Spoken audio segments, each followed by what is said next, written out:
All right. What's good, people? Hoping everybody's well. Shout out to all of you who came through a little bit early. Sorry for the late start. But welcome back to the Onyx Report, where we, black male justice advocates, uplift black men and boys using critical analysis. So hope everybody's good. Let's see. All right. Shout out to St. Cyr in the house. Malika, what's going on? And shout out to Malika for making the first donation. You know, like, share, subscribe, join, donate, hit the hype, support the show so we can continue to bring you this independent black male thought. So you can see on the screen, you got the Patreon option. You can do that to support the Onyx Report or the Institute for Black Male Studies. There's the Cash App, PayPal, and Venmo. So go ahead and continue to support. And again, shout out to Malika. Hope you're well, good brother. Jesse, what's up? We got Barry in the house. I want to thank Barry for always supporting the show. Appreciate that. And putting up the information in the comment section. Inspirational Truth, what's going on? Got Mark in the house. Appreciate that. Yami, what's up? AB, what's up, man? AB, I might want you to pop up. This seems to be your bailiwick, so you let me know if you're interested. I know you may not have time. So let me know. Omari, what's up? Andre, what's going on? Esoteric Fam, what's up? Got Eclectic Agitator, what's going on? Ernest, what's happening? Spain Man, what's up, man? Hope you're well. Special, what's going on? Let's see, Forever, we got in the house. Dastardly, what's going on? Shout out to Michael, appreciate that support. Let's see, Black Toxic Masculinist, and all right, so let me go ahead and give me 1 second, AB. Shout out to Baba, what's going on? Appreciate that support. Got Daniel just popping in here. Adrian, what's up? All-Star, what's going on? Before I go any further, let me go ahead and bring up my partner, BGS. What's good with you, man? What up, Doc? What's going on, man? Appreciate you coming through. I'm going to bring AB into this because I know you two talk about these kind of issues on AB's show. Oh, Roland Martin is his favorite character. Let's put it for a lack of a better term. Right. Jay Scott, appreciate that compliment. Jay Patrick, what's up? Hurricane, but yeah, today we got to deal with Roland. He dropped a few things that I think merited some response, and I wanted to be able to listen to BGS jump in on this as well. So I called him quick. I was like, "Hey, man, I want to hear your response on this, man." You got AB in the house. What's up, AB? Hey, what's going on, Doc? Hey, BGS. Yeah, your favorite your favorite panderer. So I wouldn't call him my favorite anything, but shout out to Passport. Well, to be fair, my favorite target, but yeah. Shout out to Passport OG. Hope everybody's well. So yeah, as you've heard, there was a video dropped by Roland. What, about a week ago, something like that? Yeah. Which one? The one with the guy in the pink suit. Yeah. Oh, the Stop Being one. Yeah. Okay. Yeah. So I'm just gonna we're just gonna walk through it and drop some commentary. So nothing particularly complicated, but I thought it merited a response. That said, but I wanted to welcome both brothers to the show. I always appreciate when they come through. And AB, I gotta get your contact, man. I was trying to reach you before the show and I couldn't find you, so I gotta get your contact info. All right, we got shout out to Darkness, dropping that. Appreciate that. Let's see, Dead Set, what's going on, man? I rarely get to see Dead Set. Horowitz in the house, what's up? Let's see. All right, so we can go ahead and bring this up. Let me go ahead and share this. That's my email in the back chat. Oh, okay, thank you. All right, so this one is entitled "The 2008 Strategy is Dead." And as a courtesy to BGS, I'll set it to 125. He has more patience than I do. I usually need to So I need to get I through mean, these. well, if you're going to set it to 1 point, you normally I set it to 1.25 is because it's slow enough so the audience can actually keep up. Okay. Right? Yeah. Depending on the speaker, it's sometimes too fast for the audience. But set it to whatever you're comfortable with. No, it's at 125. Shout out to MS Delta. Was good. Hey, For the spooky 48 stuff by the months. door. Okay. Yeah, much appreciated. Shout out to Blue Baggins. Appreciate the donations. Says vote for me or you ain't black. Joe. Joe locked them up. Yeah. Yeah, appreciate that. All right. Well, without any further ado, so as I said, Roland Martin, 2008 strategy is dead. Black male voter collapse exposed. Mm-hmm. And I think what drew me to this was his depiction of the black male voter, the way he sees Mm-hmm. us. And I think we can offer an alternative view that I think a lot of these political insiders tend to downplay or overlook for the sake of their own advancement. So let me see. Just start it from the beginning. Folks, Black Men Vote released a new poll highlighting Now tell me, gap among young black could you guys hear that okay? Barely.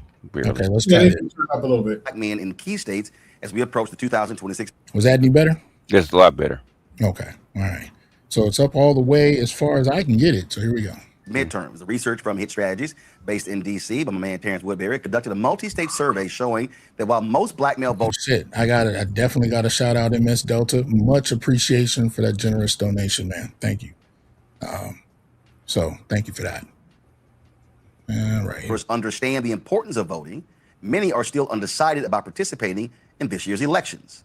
The findings are based on polling 1,636 black men ages 18 to 45 across Georgia, Michigan, Mississippi, North Carolina, Pennsylvania, and South Carolina. Michael Bland, Executive Director of Black Men Vote, joins us right now. Michael, glad to have you on the show. So, Roland, thank you, my brother. Glad to be here with you. Okay, so when we say they're not committed to voting, what does that mean? Look, I think it's what we all know, Roland. Bottom line is we have to give them a reason to vote. And when I say they, Democrats don't have an economic message. We don't have a message for them to vote.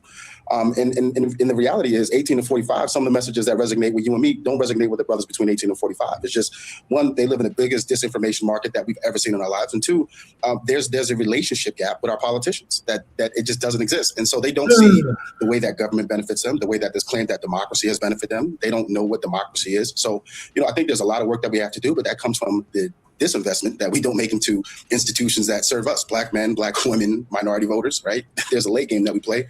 And that's where, that's where we can call with our hands, or excuse me, our tail between our legs. So you and I saw you, we were in Montgomery. Yeah, we had a good time. I'm downstairs, I'm trying to check in. A brother behind the counter, black man, Alabama State student, sports marketing major. And one, he had no idea who I was, and that's fine. I never assume anybody know who I am. I always introduce myself. But as we got to talking, he wasn't even aware, not only of the show, he wasn't aware of the march that was happening literally 2 blocks from where he worked. And as I kept talking to him. Okay, now, fellas, feel free to tell me to stop anytime you want to say something, but I do want to have a bit of a moment on this question of whether or not black men keep up with and participate in marches. Right. I'd like to get your thoughts on that whole question, because we're really getting to the core of the nature of protest and the various forms it comes in, Right. and this litmus test of whether or not black men are truly political based on whether they participate in marches. Yeah. The thing is, I don't know why they keep trying to pull out a 50s, 60s rhetoric 60 years later. Okay. Mm-hmm. You have different avenues to do the same thing. Mm-hmm. Yeah. Also, what are they marching for? Yeah.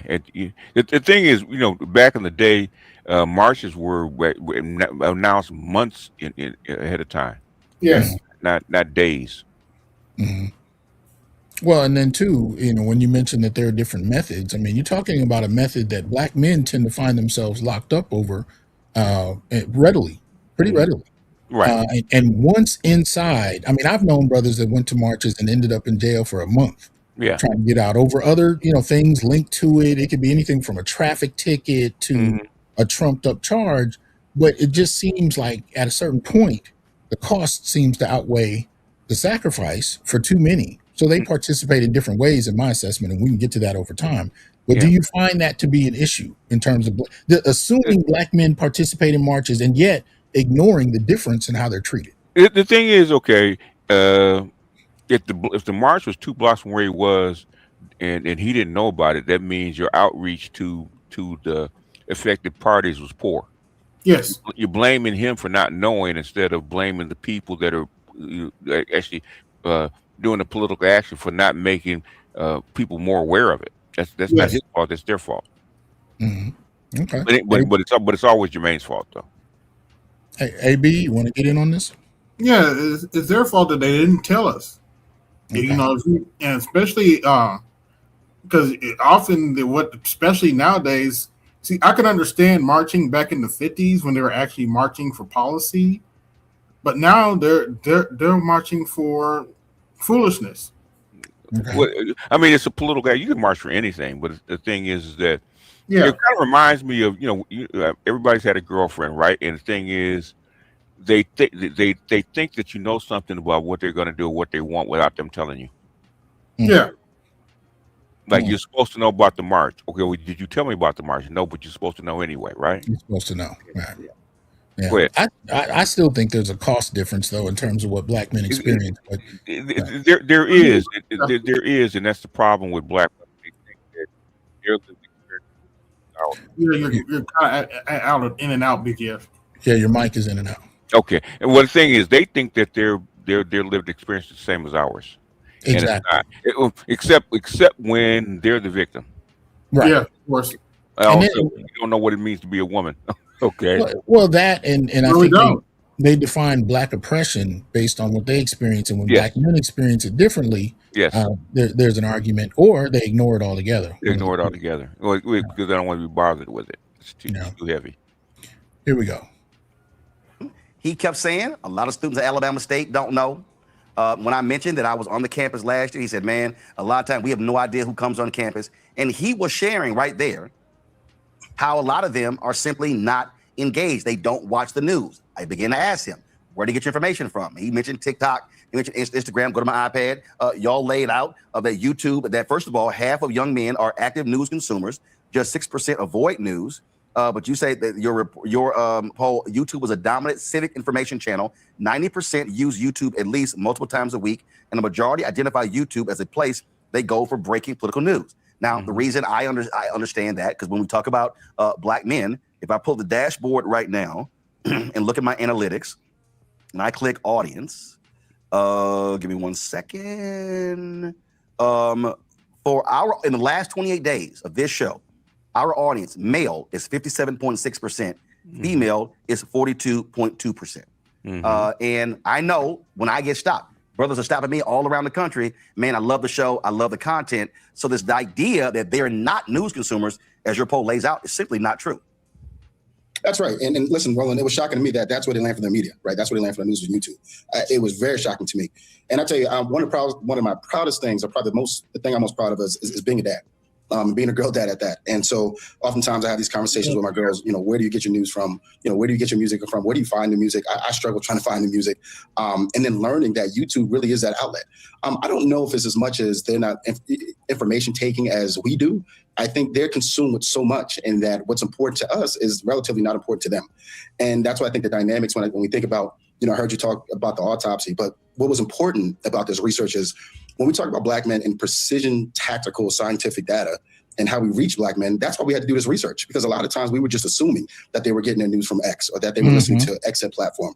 And so I'm happy that, happy to work with Terrence Woodbury and his phenomenal team at Hit Strategies. But more importantly, I thought it was, really advantageous for me as executive director to say, hey, let's really, unlock this thing with a scalpel and find out where our brothers are getting their information from.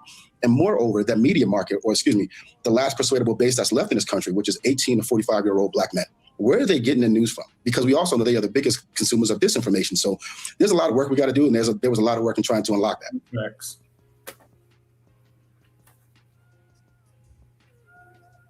Identified 6 segments of black men. Go ahead. We're the biggest consumers of disinformation based on what facts? The thing is, how do they define disinformation? Yeah. Yes. And what makes you think any kind of man wants to turn on the MS Now and watch Simone Sanders talk to him. Yeah, and the thing is, women listen to TikTok and stuff like that. So, but the thing is, it doesn't apply to them. Of course not. And some of it is generational. I find that younger people are finding all kinds of what I would consider more obscure places, but that doesn't mean it's misinformation. They're finding and developing their own spaces for exchanging information. Mm-hmm. Yes. I'm one step away from newspapers. You know what I mean? So, it sometimes this can be a generational split in terms of that. And then I think the biggest divide came. One is COVID, and two, the Ukraine war, when mainstream media started, they had lost its shine and lost the trust of the people. Mm-hmm. Yeah. A lot more people, even people have lost, have lost the trust in mainstream media. They don't watch it anymore. It's because they can't trust it. So, right. Well, by the time you saw individual YouTubers getting more numbers than CNN, it was a wrap. Mm-hmm. Yeah. That is the fault of even Jeff Bezos said it about the Washington Post, about the misinformation that mainstream media was actually passing along. Mm-hmm. But they don't talk about that. But that's the horse of a different color. Yes. I think I might have cut you off, AB. Were you going to add something to this? Yeah. They're mainstream media, even on YouTube, is losing views now. Mm-hmm. From what I'm hearing, they're trying something in Europe. I don't know how well it's going to work, but they're trying to force social media to only show the news they want to show. Mm-hmm. Prioritize that news first before everybody else. It's at the end of the day, social media is owned by them. So, and YouTube is not owned by us. Right. Yes. Yep. All right. Here we go. Man. And so go to my iPad. Base Dems were the largest group, 31%. Millennials and Gen X Harris voters in 2024. High likelihood of voting in 2026. And I'm going to go actually by percentage. The next highest percentage were Trump voters, 19%. Trump voters in 2024, mixed likelihood of voting in 2026. Next was young supporters, 16%. Gen Z Harris voters in 2024, high likelihood of voting in 2026. Next was disengaged and demobilized, 13%. Voted for someone else, were ineligible to vote or did not vote in 2024, 50-50 or lower likelihood of voting in 2026. Next, 12% voted for distrustful voters. Voted for someone else, were ineligible to vote or did not vote in 2024, high likelihood of voting in 2026. Then 9% of respondents, Harris voters in 2024. This was sympathetic but uncertain, 50-50 or lower likelihood of voting in 2026. When you saw that, what jumped out at you? I got to raise more money. I have to raise more money. And the reason why I say that, it is segmented out so much, and we wanted that. To me, what really jumped out to me was there are massive gaps, but there are ways that we can fill the gaps. And one of the things that we know, to be true is this notion of whether they're informed or uninformed. I think the message that resounds the most, and this even goes from the town halls that we were doing in 2025, is that Black men, younger Black men in particular, feel that folks are just talking at them. And they're not giving them a reason not to vote. When you look at the Trump voter or the young Trump voter, it wasn't surprising to me. As you know, Roland. Did one of you guys ask me to stop it? No, I'm sorry, for good reason. Mm-hmm. Oh, yeah. I was part of the Harris campaign. And so, when we saw this late invitation, we saw this late surge of, Black men may go this way or they may go this way or that way. But it wasn't surprising for me to see that they voted for Trump, because to them, what they see in Trump is economic prosperity. And they don't see that. What they see in the Democratic Party is living in the land of about to do. We'll almost get there. It takes time. And for them, when they're looking at their pockets, particularly now, and that's why I think we're going to see this, we'll continue to see the shift, back to, because we know them to be center left. We'll continue to see the shift for them moving over. But what we know is that what is going to matter most is the economic message. And so clearly the economic message from Trump resonated more than it did from the Harris campaign. But here's what's interesting, and this is, I think, part of the Democrats' problem. Trump was lying about economics. The reality is numbers don't lie. The last 5 Republican presidents put us in a recession. Absolutely right. There's been more job growth in America under Democratic presidents, Carter, Clinton, Obama, Biden, than Republican presidents. I mean, the numbers are stark. But Republicans have successfully created the illusion that they are fantastic for the economy. And I think that's because What Republicans do, they tout tax cuts for corporations and businesses as economic progress, when we know that only impacts the top 1%. And so what I've always said, what Democrats got to figure out is, how in the hell do you lose an economic argument when the data is actually with you? And so also I believe, and I've been saying this for the longest, and we discussed it earlier with this autopsy report with Ashley, and that is this here. You cannot talk to Black people in the final 2 months. That's right. And I got no problem saying this. In November 2023, when Vice President Kamala Harris hosted a dinner with Black men, it was an off-the-record dinner. What I said, and I've said this publicly, so that might be the first time I'm saying this. I said then, y'all must start in January. And how I broke up the year, I said January to July must be engage, enlighten, educate, and inform. I said in every one of these battleground states, in every single city, every single week, there has to be civic education discussions, teachings. Now this is interesting, as well as his overview of his perception of what's taken place since Obama. He has some interesting points, but it also sounds to me like he's really selling himself for a position. Mm-hmm. It sounds like this entire discussion is really about marketing himself for the next job.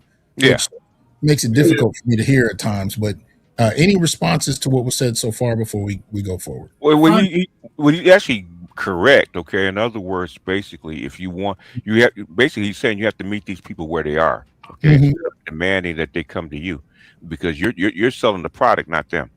And and the thing is, you have to go.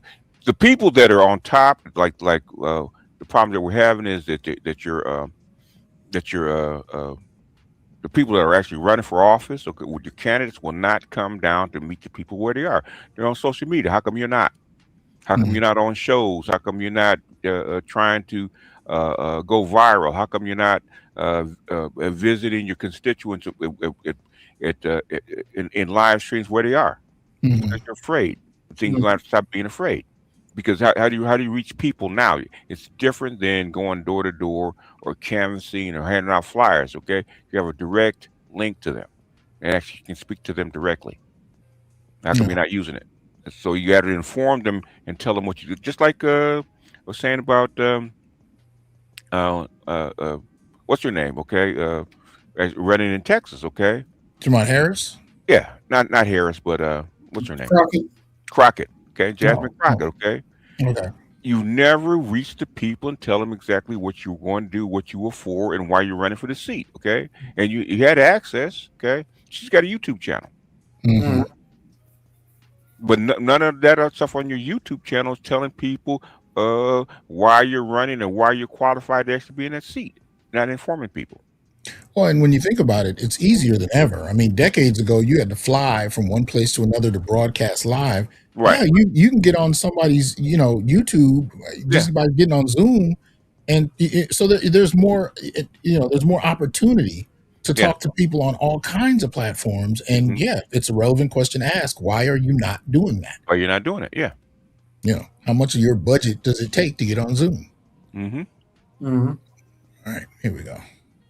Whatever, walking people through what you did, what you accomplished, and then what you want to do. Exactly. I said, and you got to be making that investment. I said January to July. Your convention is in August, and then you shift to a different strategy.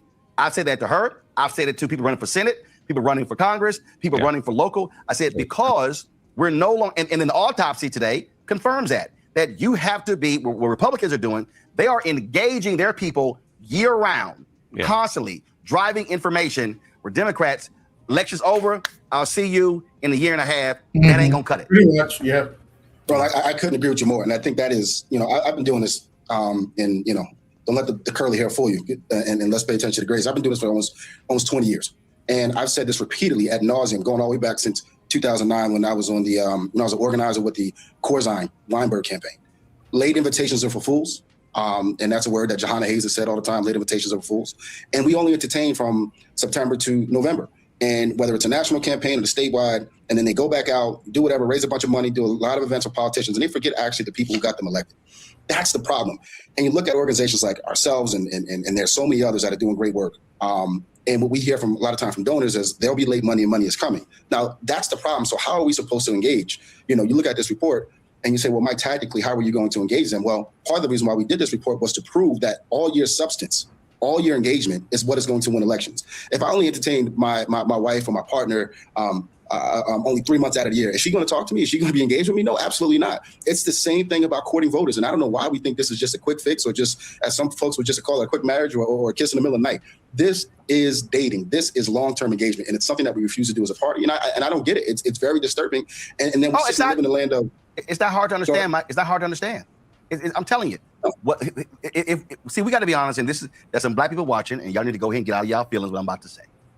And this is what people have to understand, okay? The strategy since 1965, the strategy from 65 to 2008 was the same, pretty much the same. No, I'll say 65 to 1988, the strategy was the same. And that strategy was black churches, talk to black groups like NAACP. We're going to speak to social programs. We're going to speak to the needs in black community. We're going to speak to housing. We're going to speak to food. We're going to speak to healthcare, those things like that. And then what happens? Reverend Jackson wins in 1988. He then says, no, you have to actually campaign a different way. So from 88, 2008, that was a strategy. Then Obama comes along, and this is where things change. Obama says, I don't need that black ecosystem. He literally said it. His campaign literally said it. Now, he was correct. He was correct, because the fervor of black people to vote for the first black president was on a different scale. We showed the data in terms of the turnout data, and it's right here. It's right there. You see it right there where it peaked. The blue line is black people. You see right there where it peaked. That's 08, 2012. It's never been higher. Since 1980, it peaked right there. It got close in 2000. Yeah. Believe it or not, I actually agree with Roland on this one. I think part of the problem the Democrats have right now is these candidates coming up are not Obama. Mm-hmm. Yeah. I actually agree with Roland. You know, let's just face it, Obama's black and by American standards, and he was just more popular with black people. But he was more popular with people, period. And well, that people, it's true, people, period. I can tell you, as somebody that lives in Indiana, a well-known Republican state, when I went to his rallies, the white people were more excited than we were. Mm-hmm. Yeah. And quiet as is kept, he won Indiana in 2008. Okay. And Indiana's a red state. Indiana hadn't went blue in like 40 years at the time. Okay. Let me see. 20, but it peaked in those years. So what then happened? Obama runs for 2012. He didn't need the ecosystem.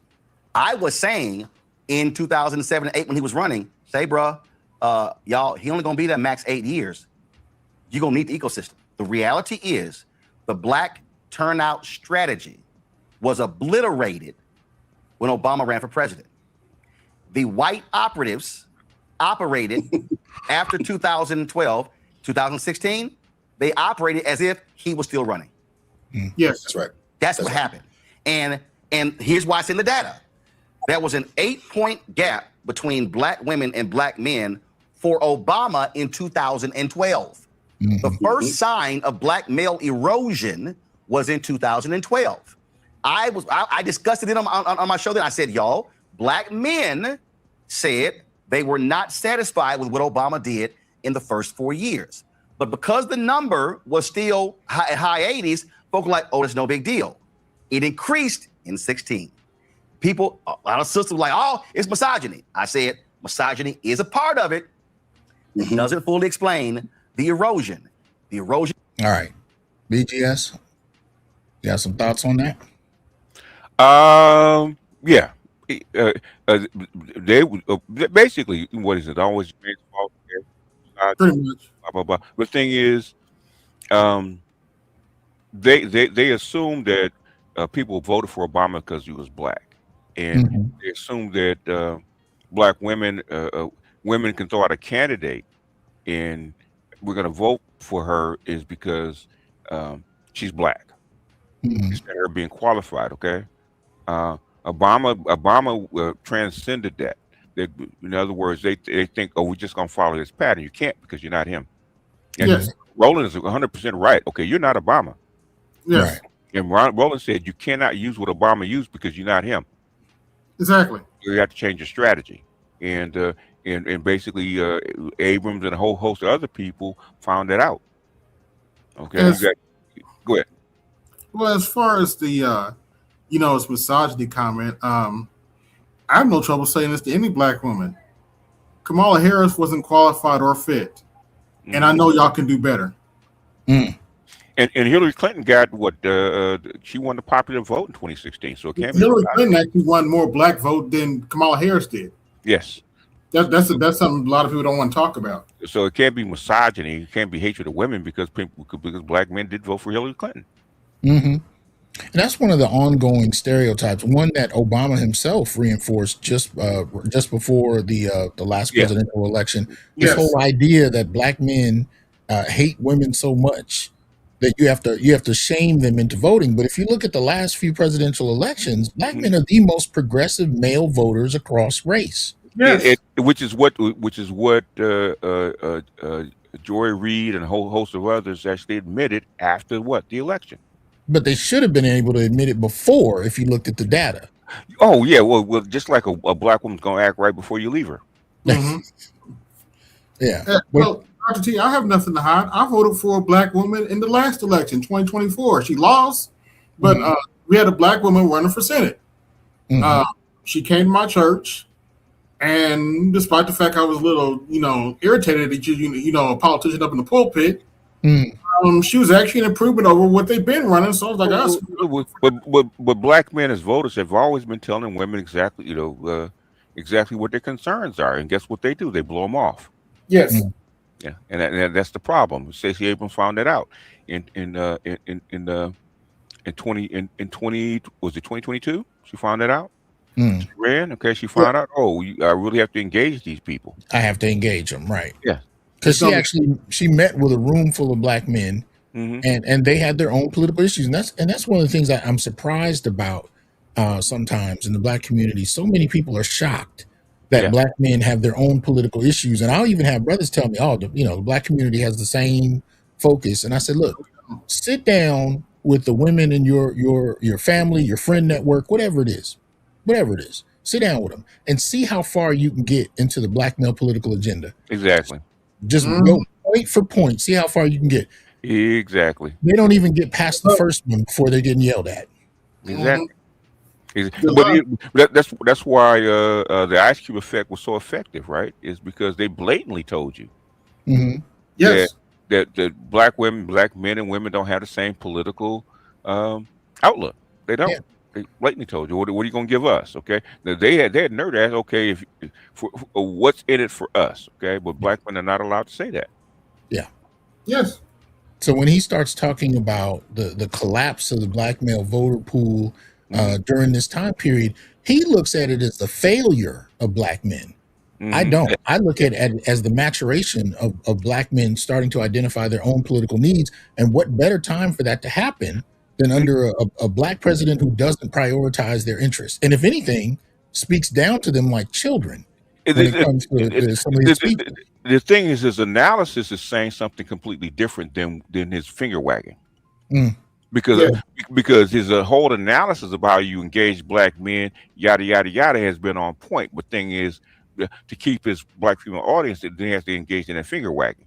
Well, not only to keep them, but to market himself as a political consultant, because that sounds to me like what he's doing. Well, yeah. Well, if mama ain't happy, ain't nobody happy as far as the Democratic Party and the black community, right?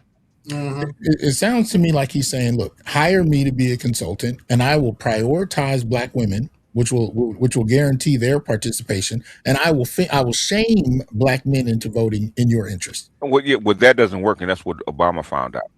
Look. Obama had his arm twisted actually because he didn't believe in Kamala Harris. Okay, and he had his arm twisted to go out and say what he said. That second wasn't convincing. Okay. Yeah, most people wanted a primary like Obama. So Yeah. Yeah, Obama couldn't get us to do it. There's not a black house. Yeah. That's the whole thing. Okay. But anyway, go ahead. All right, there we go. Continued in 2020, and the erosion continued in 2024. It's because they were not paying attention to what black men were saying, and they were still running a 2008 strategy that does not work in 2024. It's not going to work in 2026 or 2028. Did he just say they weren't listening to what black men were saying? Yeah, he did. That's what I'm talking about. All right. In other words, his analysis is saying something completely different than his finger wagging. Yeah, well, yeah, for the moment. we I mean, what I'm saying, it's, no, I'm just saying we're gonna see if he switches. No, he's gonna switch, man. He's gonna switch, right? Hey, Dr. Umar switches all the time. Okay, so that's the tactic. Come on, Doc. He's gonna switch. Yeah. Hey, Doc, come on, man. How many conferences have you gone to where the analysis is on point, but at the end of the day, to keep the constituent, you got a finger wag, right? Well, the shorthand of that is whenever you're saying something that might make black women uncomfortable. Yes, you got to clean it up. You can get close to the line. Yeah. You got to switch. You got to switch. You got to clean it up. Okay. At the end of the day, it's still their fault, right? I'm not saying I'm not saying I like these niggas, but maybe y'all could think about things a little different and include them more. But they're still horrible. If you want a different result, but I know they misogynists and they Luddites and they knuckle draggers, but you want their vote, right? So you're gonna have to do certain things, right? Mm-hmm. I know it ain't right, but it is what it is, right? Which is part of the issue. The part of the reason why they won't talk about misandry. See, they're not gonna look at it as anything larger than misogyny or anything of that nature. Misogyny is okay to include in this because it buys women in, but they're not going to talk about misandry in terms of the treatment of men and black men in particular. They won't go there because that's going to piss off their female base. But anyway, all right, that's all. Roland, you said to the brother in the hotel lobby, you asked him, what is the biggest professional market? And he said MLB, and then you had to school him and let him know it was the NFL. Yeah, because the brother was a sports marketing major, and I was like, bro, right. You might need to know your business if that's what you majoring in. Right. And so what I take from that concept, and I said this to members of our team and members of our board, I'm a Raiders fan, for better or for worse. I know you're a big fan of Houston. We won't go there, but I'm a big Raiders fan. What I know about Al Davis is similar, and we can learn something from Al Davis in politics. When it doesn't work, he changes it. He fires people. He changes the head coach. So the fact that we're still using a playbook that has been antiquated, right, outdated, and doesn't work, and then we try to infuse the DC level, and Cameron talked about this, the DC Inc. Consulting group think tank to say, hey, here are the issues that matter most to this group, and this group is going to get you over the line. Don't worry about it. This group is going to stay home, or this group is going to come home. It's similar to when folks are saying now the South has something to say, and then they do have something to say. And why are we not surprised that the South turned red? Well, there was there was an unequivocal divestment, if you will, in Southern politics. Look, Roland, you saw the article. I'm old enough to remember when Louisiana, when Virginia, North Carolina, Tennessee, these states were blue states. And all of a sudden, why did we take why did we remove those infrastructures there? Why did we remove the political powers there, the black politicals? Why did we remove them out of there, right? And we're wondering, how do we get it back? Certainly, this is the same thing, not only with black men, but the question, honestly, look, and then this is my expertise is black men, but the other subgroups that are now leaving the party, you have to give us a reason to vote for you. We're just not coming because we're Democrats or Republicans. The world has changed so much. And if we haven't learned anything from COVID, is that the world has changed so much, even more so politically. So why haven't we adjusted? To me, that's the biggest problem. Let me also add this. I'm going to add this before I go to my panel with their questions. And again, it's going to step on some toes, and I really don't care because I'm used to that. There are a lot of black men who are also angry at Democrats because of black girl magic. There it is. Told you. I told you. There it is. I told you. Switch. There's a switch. He went to the Southpaw real quick, boy. Changed everything, man. Southpaw. Here come the curve, bro. Yeah. I gotta let these women know I'm still on their side. Still on their side, yeah. Jermaine is the problem, baby. Yeah. I ain't saying he ain't. He's the problem. I feel you, but he is the problem. I get you. So black men's shift in voting strategy is fundamentally boiled down to They're jealous of black girl Male magic. magic. Yes. Yeah. That isn't the most dismissive way of, instead of actually grappling with the arguments that so many black men are making, especially in this space, your response is to dismiss all of it with a superficial overlay that is going to be feel good for any of the sisters listening to that. Yes. Yeah, of course. I mean, Doc, we in the pro-black space, and we know how the pro-black space runs, right? Okay. And if you want to make money in pro-black space, you got to keep women happy. You're going to have to do that switch at some point because they're looking for it. Oh, God. Man. I won't be in the pro-black space then. It ain't for the faint of heart. Let's put it that way. I am Jermaine says I was hoping today's stream isn't my fault. When is it not? When is it not, sir? Yeah, you gotta prove that BGS with those 4 chicks the other week. Oh my God! Oh my God! I was like, that's what we're supposed to protect. On Dr. Jerry Ball's channel, yeah. Break it down real quick. And that's some, that's the hidden thing, right? And these are academics, okay? And when they can speak freely, okay, with how they really feel, they're some of the most vicious people I've ever heard. They really are. Yeah, and petty. And petty. Petty is one thing, vicious is another, okay? Black people aren't petty, they're vicious, okay? All right. Here we go. See, I ain't got a problem saying it. And I've had conversations with many sisters who kept assigning everything to misogyny. I said, you can't do that. And I'm like, take it from me as a black man. I know the conversations that I have. And so what I've had to say to brothers is, brothers, you're offended by black girl magic. You're offended when people say that black women are the backbone of the Democratic Party. Ooh. It's also factually correct that black men are the second largest voting bloc of the Democratic Party. That's right. And a lot of these brothers are upset. Because I had a brother who told me, who was running in Texas. Oh, I'm sorry. Go ahead.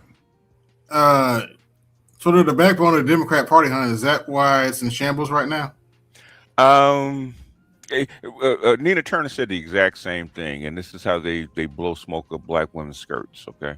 So what he's saying is doing the exact same thing the Democratic Party does, that they're the backbone of the Democratic Party. It's ridiculous. And he doesn't even deal with the fact that black men are still overcoming voter disenfranchisement and are still voting at the second highest numbers for the Democratic Party. And yet you're going to disrespect that whole group of men by dismissing their arguments as superficial jealousy. It's superficial jealousy without but he has to do that switch, right? Because he said you got to pay attention, you got to reach them where they are, you got to understand what they need, blah blah blah. The thing is, if you're going to be in this arena, okay, you're going to have to do that switch, which is what he just did. And the thing is that we pretend like he's being genuine, and he's not. Right. Yeah. Right. Dr. Umar does the same thing. Like Dr. Umar got a lot of trouble by saying that white girls are the gym. Your mic is going out. Okay. Dr. Umar says the same thing, right? It said that the white women are in the gym, okay, with the man before he actually reached a certain level, right? Black women did not take that well. Yeah. But they couldn't say he was wrong. No. But he had to do a switch if you want your money. Yeah.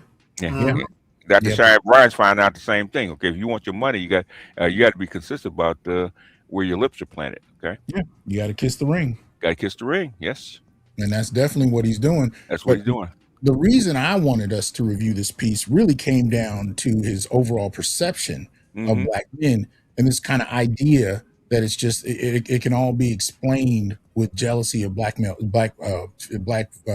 magic or whatever. It's because he's lying. Okay, you spend 30 minutes laying out a reasonable case, like black men, whether you like them or not, black men are a problem to be managed, and you're not doing it well. Okay, for very obvious reasons. Okay, right. It had nothing to do with black girl magic. But the thing is, you got to give him something, right? So you have to pander. So he's pandering right now. Oh yeah, big time. Yeah, absolutely big time. But there are all kind of ways he could have looked at this, and there are a lot of people he could have talked with about this. Yes. But we know his concern is not about getting to the truth. It's about what markets him and what keeps his platform going. So, he's only going to go so far in that critique. But I would say, to the extent that you have black men who are frustrated with the difference in treatment between black men and women, especially when you talk about by political parties or by institutions, the extent to which they can overlook how much support black men haven't received, and are achieving to some extent despite not having that support, and to juxtapose that with this black girl magic idea, which has been subsidized for generations, it of course it's frustrating. How you going to tell black men that they mean very little despite what they go through, and you're not going to acknowledge any of those pitfalls or hurdles, but we're not going to talk about the differences in treatment and how that affects outcome from education to entrepreneurship. Even though black men have more businesses than black women, are they ever credited for such? No, you can't. But they're not credited because you can't credit them for it, because guess who still runs the society? Absolutely. And they're not financed to have those businesses. Those black men are starting it from scratch, and they're doing better than they have any business doing. Right. But when you can ignore them and then tell me that the backbone of the party, there is frustration, but I disagree with his interpretation of what that frustration conveys. He makes it superficial to dismiss the argument before you've ever articulating what black men are actually arguing. And if he's able to do that successfully, everybody can walk away feeling good. And that's the whole point. Jermaine is silenced again, I guess. Well, the thing is that Jermaine has his uses. Okay. Damn. All right, here we go. He said, "You ain't got no shot in running if you're a black man. You got to be a black woman." And I was like, "Where did you get that from?" And he started explaining to me, and this is what I said to him, and this is the reality, Michael. A lot of these brothers are pissed off that these sisters have organized themselves, have mobilized themselves, are raising money, are doing what they're supposed to do. And then when I look over here, I see a whole bunch of brothers with attitudes and sour faces. And my response to them is, well, why aren't you organizing? And I've said, listen, I got no problem. I've said to Khalil, bruh, Win with Black Men. Yes, we had that great call the day after Kamala Joe dropped out.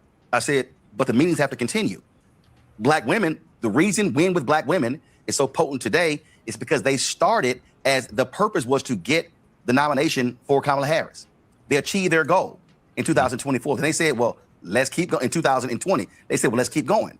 And the problem that I see with black men, and Michael, I've told this to many black men, stop bitching that sisters have organized and mobilized, and you got to do it yourself. And if we really want to be honest, Michael, and I'm about to step on some serious toes, the reason many of these brothers don't want to organize and mobilize, because historically, when it came to organizing and mobilizing, it was the sisters who were doing the planning. You know where he gets that from? Simone Sanders gave a commencement speech at Spelman about 2 years ago. Out of exactly what she said.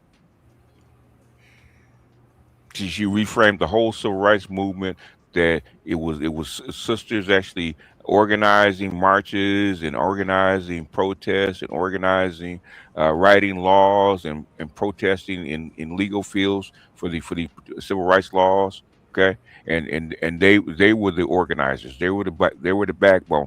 They were the push.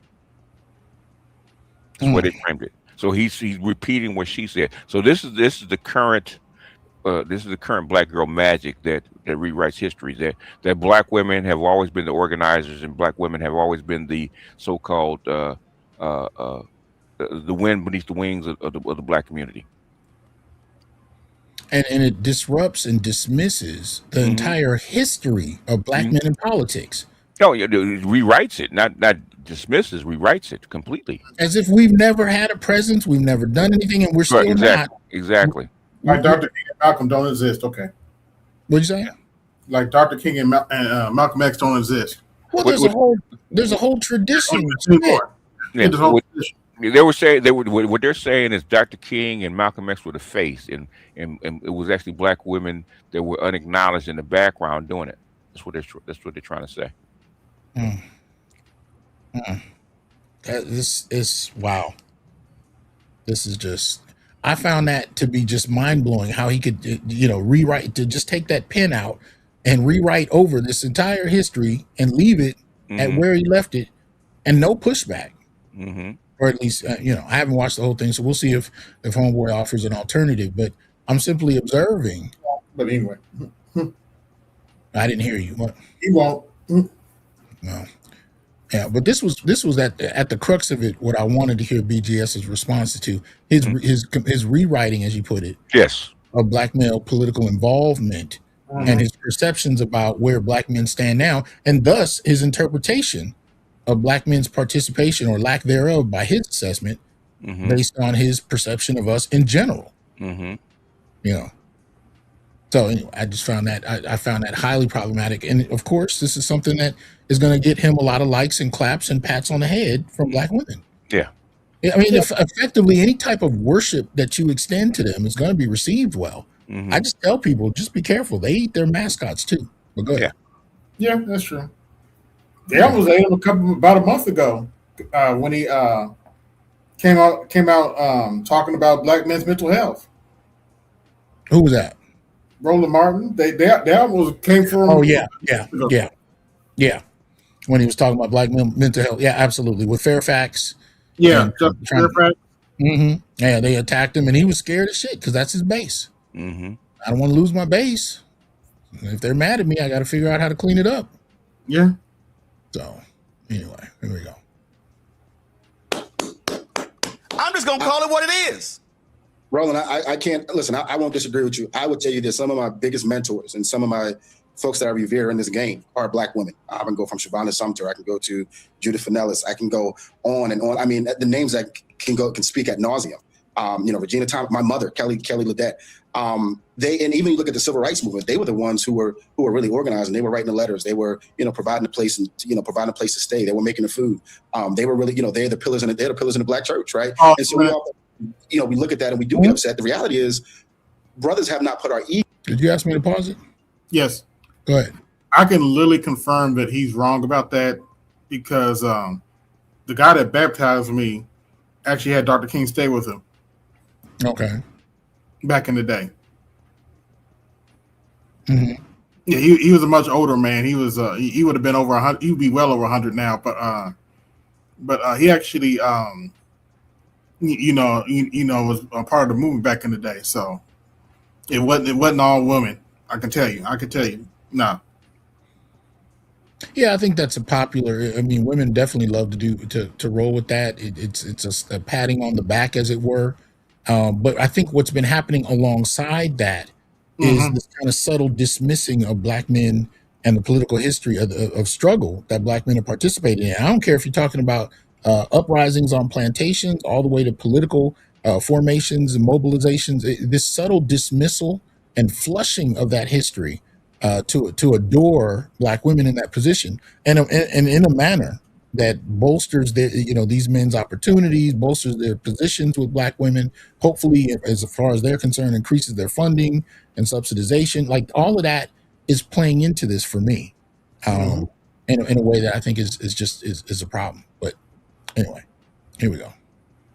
Egos to the side. And I am not ashamed to say, in particular, where black men vote, some of the backbone and a lot of our brass comes from black women that work alongside us and black women that work internally with us.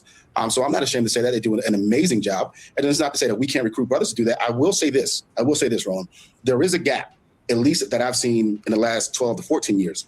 There is a gap from, I would say, black women operatives to black male operatives. I remember in 2014 when I was a field director for Congresswoman Esty in CT5.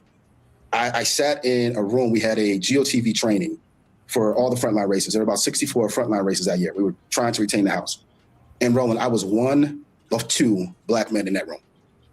One of 5 black folk in that room. So that also goes to the structural, that doesn't show up in the autopsy, and it probably would show up in the autopsy. And that's a whole nother conversation, how certain parties have alienated Black political principles, and yet that's why they've gone on to do other things. But here's the deal. But here's the deal. After I'll never forget. After the 2016 election, when Hillary lost, it was a group of Black women. I'll find the article who wrote a letter and demanded a meeting with Tom Perez. I sat there and I said, "That's what you're supposed to do." Guess who did not do that? Black men. In 2020, I remember it vividly. There were a group of Black men, I was on the text chain, who were trying to do the same thing to send to the DNC after the 2020 election. The letter never got sent. I got the text messages.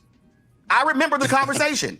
And so what I am saying to brothers in Chicago, Houston, in Memphis, in Tallahassee, Miami, in Jackson, in Charlotte, all over. If you want more out of politics, what you can't do is go, ain't nobody talking to me, ain't nobody call me, ain't nobody ask me. What you got to do is align with Women with Black Men, your organization, Mondale Robinson's organization, or start your own locally. But it ain't gonna happen if Black men are not organized and mobilized. BGS, man. Yeah. Speak to this, please. Any thoughts? I understand what the thing is, when he says organizing and mobilizing, okay, he's looking at I wouldn't say outdated, but the thing is an older tradition, okay? Yes. And I said this to the Black Manosphere a long time ago, right? You know, the so-called Black Brain Trust, okay? They're saying they were actually spouting what we need to organize, mobilize, get attacked. Your mic is going out. What? Okay. Your mic is going out. Okay, local chapters and stuff like that, and I said, okay, we have to use the techniques and have to use the equipment and have to use the methods that we have now. Okay, there's a different way to do it. What they're not the reason they're talking about they're so mad at the Black Manosphere and the online brothers is because brothers are organizing or are making an impact. Okay, and outside of their control, the organizing and the infrastructure they're talking about. Okay, Black women have control over that. Because when Black men do try to organize, well, you've seen it yourself, Doc. Okay, we try to organize Black men on a local level, and what happens, right? Black women actually want to come in and intercede with it. Yes. Yeah, because I noticed when he was talking about petitions, I noticed he didn't bring up My Brother's Keeper.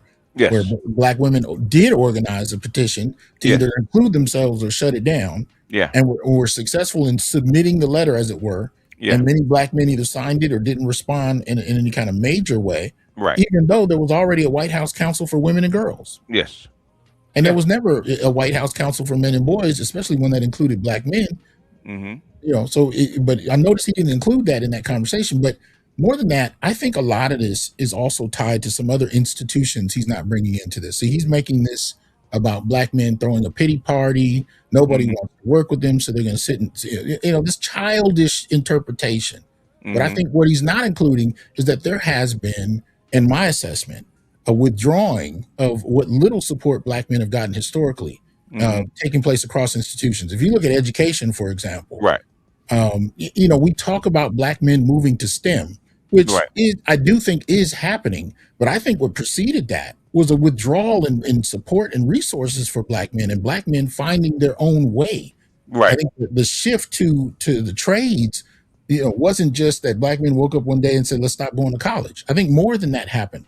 I think there was a withdrawal of support. And I think we can point this all the way back to the 1980s, this attempt to correct the historical, the disenfranchisement of women. So there was an overcorrection and providing support for women and girls. And we see this from K through 12, where boys across race were losing standing. Right. And if you're gonna have any group of a multiracial group of men losing standing, who do you think is going to suffer the most in that paradigm? Right. Black men. They knew it. I read the book More Than Title IX. They knew that Black boys are going to be left out and at the bottom. Yes. And and what they were saying, they had to, even in that book, they said you have to make a special effort to include these boys. We lost you. Okay, Yeah. you There have to you make go. you have to make a special. I know they don't want this to go out. So anyway, we have to make a special effort to include these boys. Okay, Hmm. Moynihan said the exact same thing in '65. Hmm. My goodness. Okay, how many times do you have to be repeated? Wow, that's where we at, man. He But said the but exact same thing. Go ahead. no, go ahead. Finish your No, point. no. I mean, what I'm saying is, you know, the remedy, you just refuse to take it. Okay, because Yeah. that's not what you. But you don't want to admit that's not what you want. Well, see, what I'm adding to that is Uh when you huh. talk. The reason I didn't choose education arbitrarily. The Uh huh. reason I brought it up is how many things it's tied to. Right. If you're going to talk about going for an electoral position, Uh huh. you're going to run for any kind of elected position. Uh-huh. Education is going to be a facet of that in terms of what the public wants to see in their Right. elected representatives. Exactly. If you show up to the polls and you have a high school diploma, people Yeah. don't take you seriously, It can't right? be. It can't be Joe the plumber. Yeah. You can't be Joe the plumber. And today, now that may have been something that could be done in a past moment, but it can't really be done in that same way today. And if Right. there's been a critical mass disinvestment from black men and boys in education, Uh huh. you can't tell me that that's not going to have a trickle effect down the road when it comes to positions that require an education. So I'm not talking about black men necessarily failing. I'm talking about the disinvestment and the extent to which that affects those who are in a position Right. to participate on the same grounds. Yeah. And it goes from the federal level all the way down to the family level. Yeah. But if you're gonna make sense of that and try to articulate for the people what black men's experience and articulation of issue is in this context, and you're gonna boil it down to a tantrum, Mm-hmm. how fucking serious are you about this? You're really gonna dismiss black men to the point of creating a childish tantrum to explain Yeah. the subtleties and the nuances of the history of black male voter participation and political participation? The thing, who is his audience and who is he talking to and why is he talking this way? Absolutely. And that because this is how you reach women. This is how you reach women. It's how you reach women. Okay. Yep. Let me run through some of these super chats before I get too Go far ahead. behind. Shout out to MS Delta. Says my grandfather in Mississippi told me stories how some black men got together to help watch and guard some of the freedom riders and registering black folks in the Delta at their own risk. Of course, absolutely, and you never hear them credited for that, right? And they still do it. I've talked to black men who serve as security, often non-paid, and they'll play the role of security during marches that are predominantly female, especially during what you call it, black BLM protests. Black men were serving as security for those movements, those Oh yeah. Oh yeah. what you call it, demonstrations to no fanfare. Yeah. He who remains says, first off, paying the BGS tax. Secondly, Dr. T, it's frustrating to observe other black men marginalize and sanitize the strides of great black men whose shoulders we stand on. Thank you. Thank you. Absolutely. No Fear Jahir says, NOI, SNCC, Panthers, UNIA, all founded and significantly ran by black men. Thank you. We're going to get rid of all of that, right? Yeah. Yeah. Lowell says, who's going to take this? Okay. Roland Martin serious. As suspect as Dr. Umar is, he destroyed Roland on his own show. And this cat is someone we do not need to take seriously. All right. Yeah. Yeah, I'll be cool in the comment section now. Yeah. You got to remember this. You know, you got to be. You know. All right. All right, Miles. Okay. John says it cracks me up that these Roland Martin clowns still don't get that more. That they try to shame us. The less that it's effective. Ultimately, there's nothing that they can do to stop us. Yeah.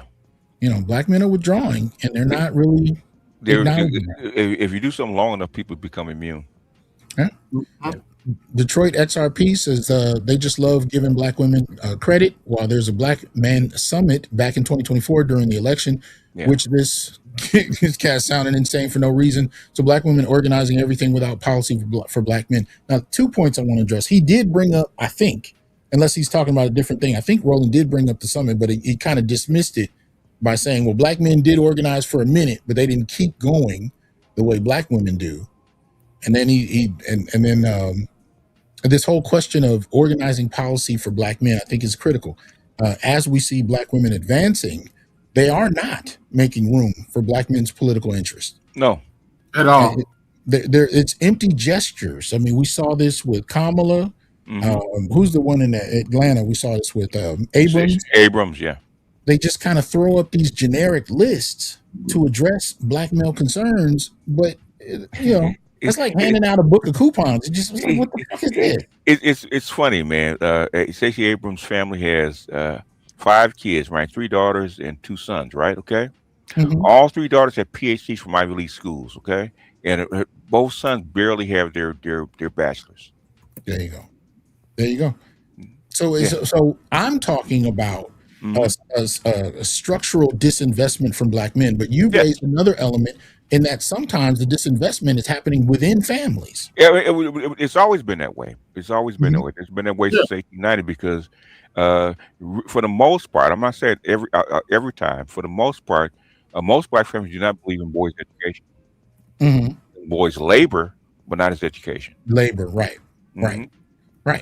And I think some of this shift to the trades will be used that way. And I think we're starting to see remnants of it in politics, where you're going to have a drop in representation, and the female representation has been growing for years anyway. That's going, but it's being buoyed. It's being supported by not only the party but vested interest.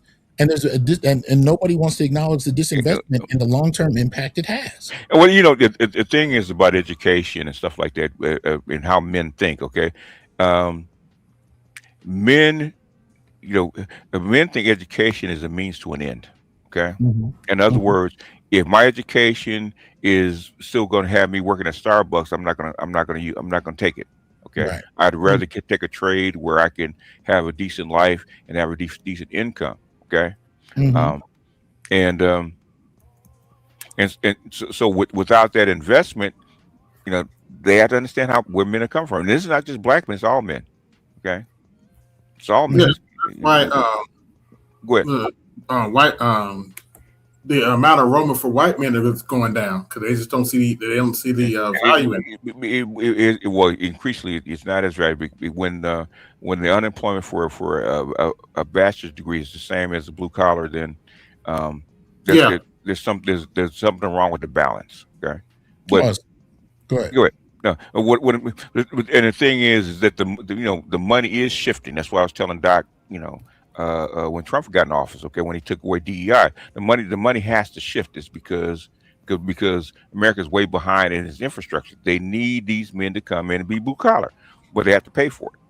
Yeah. So I think what I'm saying is that clearly, if going blue collar is more cost effective, it's going to end in a more stable result in terms of employment, and you're not going to leave with tens, if not hundreds of $1,000s of debt.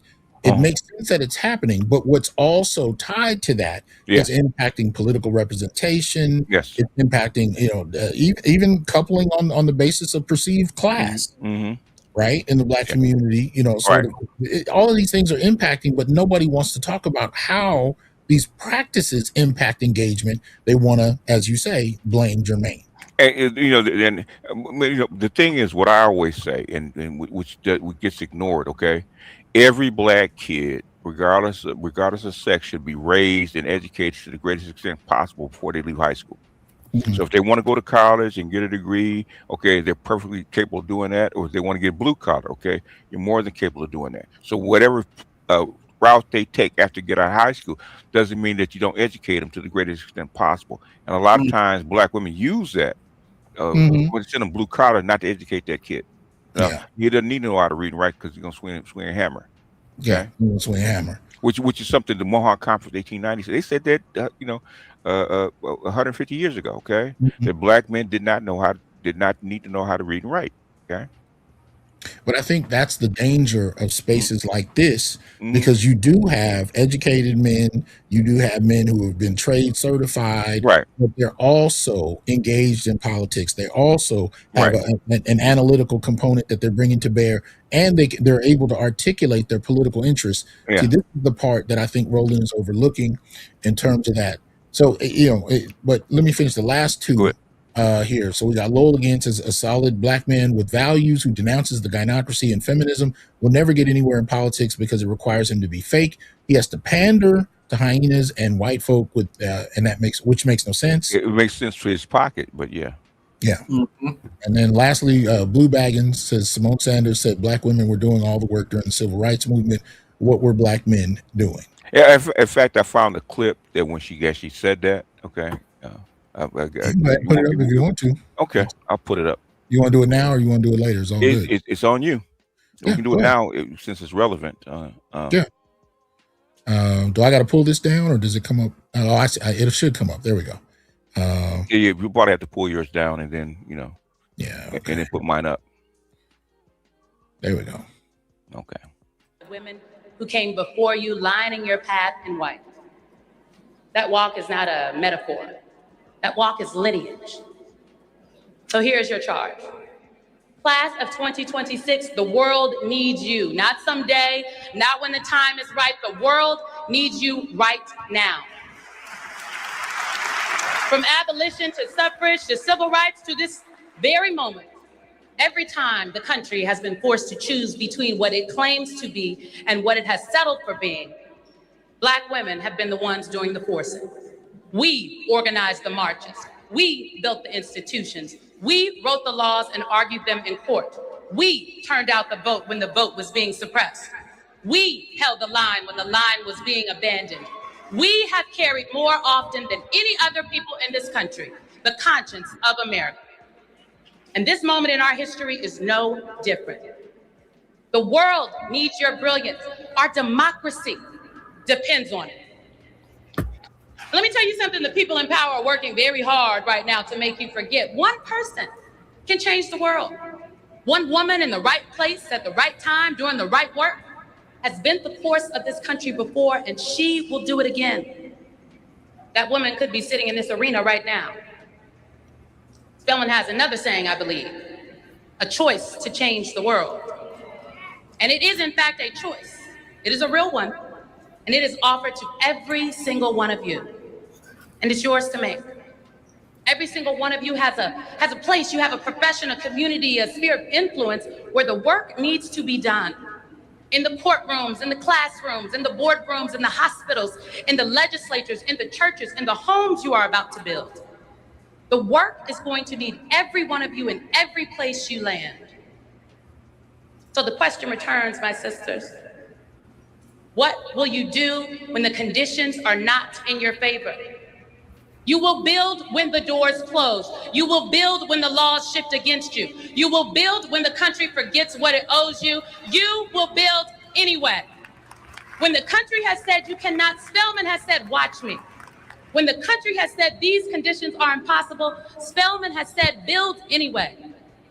Be undaunted by the fight. Be the choice to change the world. Build anyway. Congratulations, Spelman College class of 2020. All right. Yeah. Sounds just like Roland Martin, does it? Mm-hmm. Let me hold on. Let me share something real quick. The arrogance of this is blowing my mind, and I want to reshare a recent blog piece that I wrote that speaks to this. Now, this is on my blog, newblackmasculinities.wordpress.com. It's called Black Women and the Long-Standing Struggle for Self-Adulation. And what it basically deals with in a nutshell is that we've recently found that there's a new history month, right? So you have Black History Month, you have Women's History Month, and then Black women have also kind of turned April into Black Women's History Month. Of course. So if you're standing on any college campus with Black folk, you got 3 months of Black female adulation going on because Black women have effectively colonized Black History Month anyway. Yes. Especially if you're dealing with, a preponderance of Black female students in a given space. Women's History Month in the context of the Black community is basically Black Women's History Month. Right. And now, you have this kind of shift of April into Black Women's History Month. Now, the reason I bring this up here is just like what we just saw a moment ago. This kind of self-adulation, this desire to rewrite history to include women, which is not a problem in and of itself, but to exclude the the contributions of men, while at the same time, Black men are not going into the same spaces in terms of education to the same degrees. And not that we ever have, but those numbers are dropping and becoming more divided the more we pay attention to this. So I'm looking at this whole dynamic and I'm saying, this self-aggrandizing approach to reframing the narrative, rewriting the political narrative, this is about to be a serious problem in terms of the divide between Black men and women. It's about to be a serious problem. And I think people are underestimating how much so in that respect. But you tell me, I mean, the thing is, and you're starting to hear the changes as the body start to hit the floor, right? Okay. As this society starts to strip away the netting that has caught Black women for the last 50, 60, 70 years, okay? The bodies are hitting the floor. And you're starting to hear their tone change toward Black men and their rhetoric toward Black men. The thing is, I said they're going to change. The thing is, can they change fast enough? I don't think they can. Well, go ahead, AB. Unfortunately, no, it's not working. Well, and if they haven't prioritized the value of Black men's participation, it's only going to get worse, faster. And the thing is, instead of prioritizing Black men's participation and including them and actually uplifting them, uplifting Black male organizations, what do? They shame you. Yeah.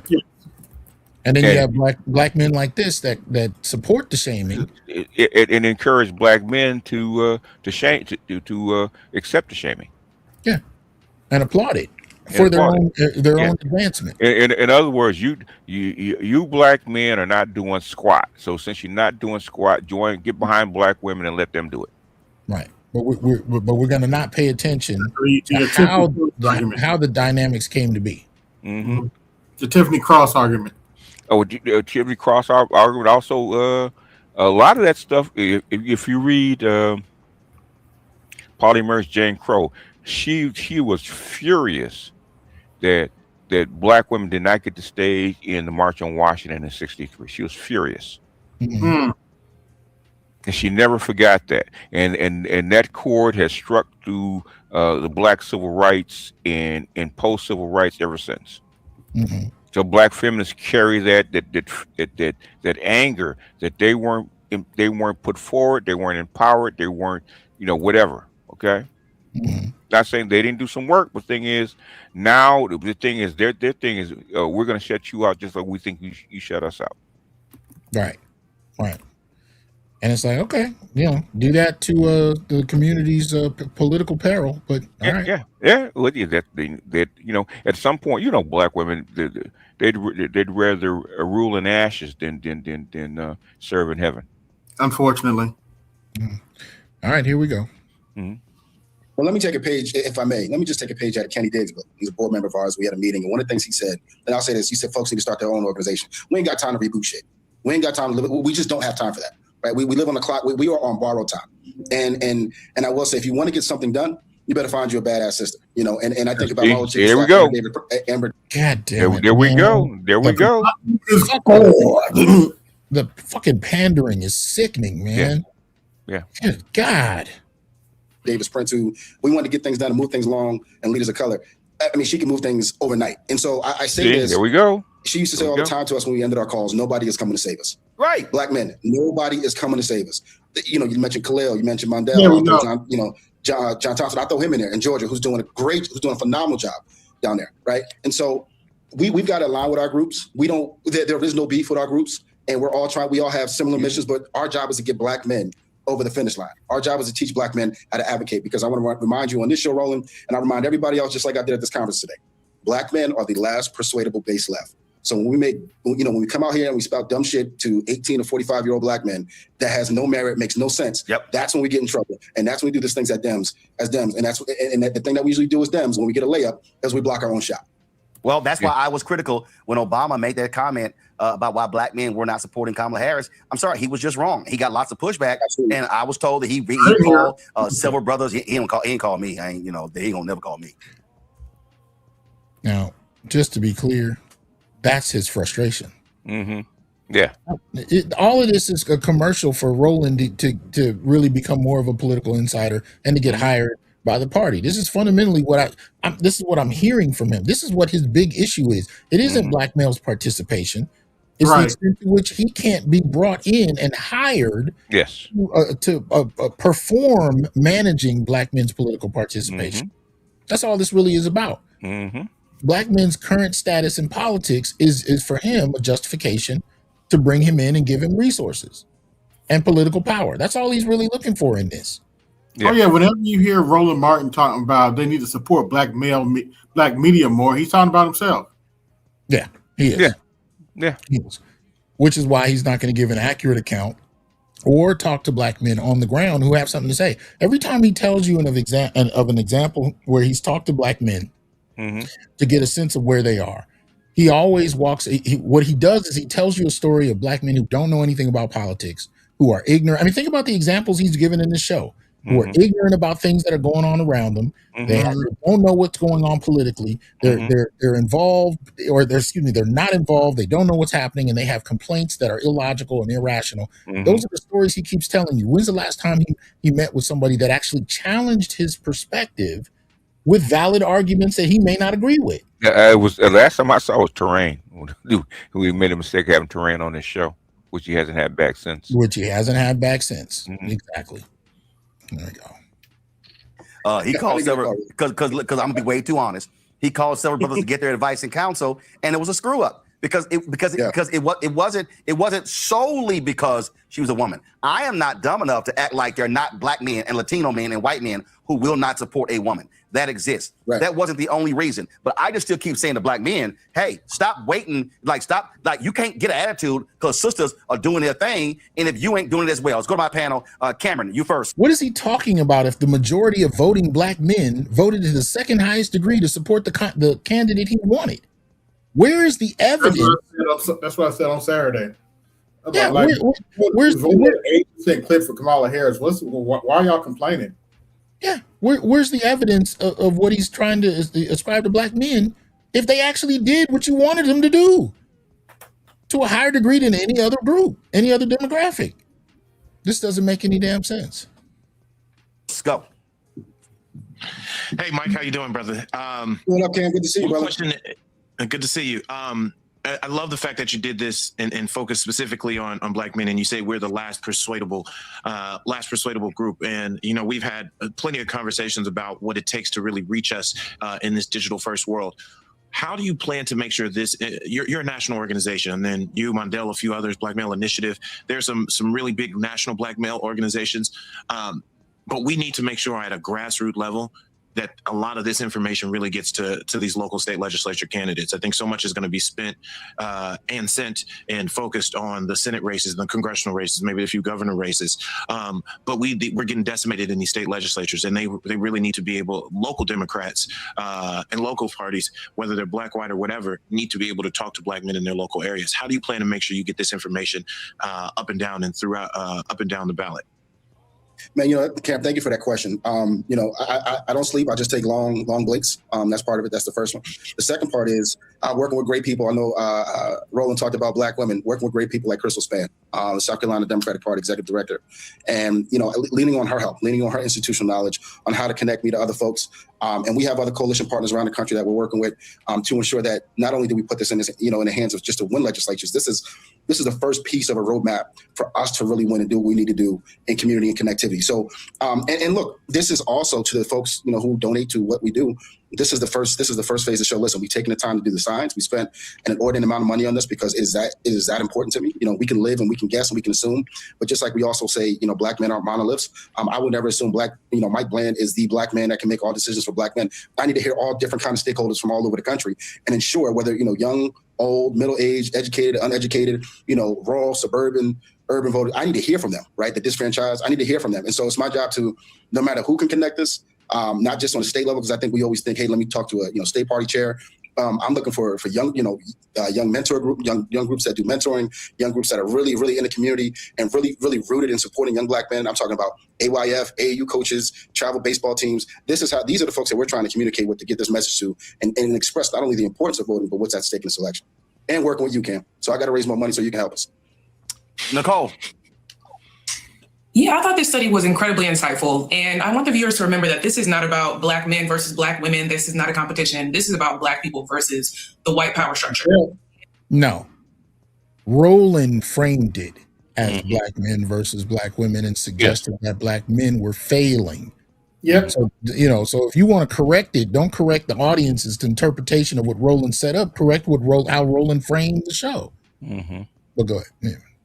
And so for the Black women campaign managers, leaders, organizers that are watching this tonight, what are some key things that they should take away from this study so that they can support Black men getting involved and getting to the polls? Don't let the DC consulting class tell you that your only key groups is this XA group. Really push them on finding the statistical data that makes a difference. I think about Virginia 4. Virginia 4 is a district where, if you all remember, the congressional representative said, in reference to Hakeem Jeffries, and she laughed, yeah, I agree about his cotton picking hands. That's a district that we can flip. That's not on a lot of folks' radar. I will also tell them, don't be ashamed to push your consultants to really micro-target on the research that matters to your constituency the most. Because oftentimes we just think, I got to talk to the suburban white voter or the 1 out of 3 voter. How about the voter that, hasn't voted, the Bernie voter who hasn't come home?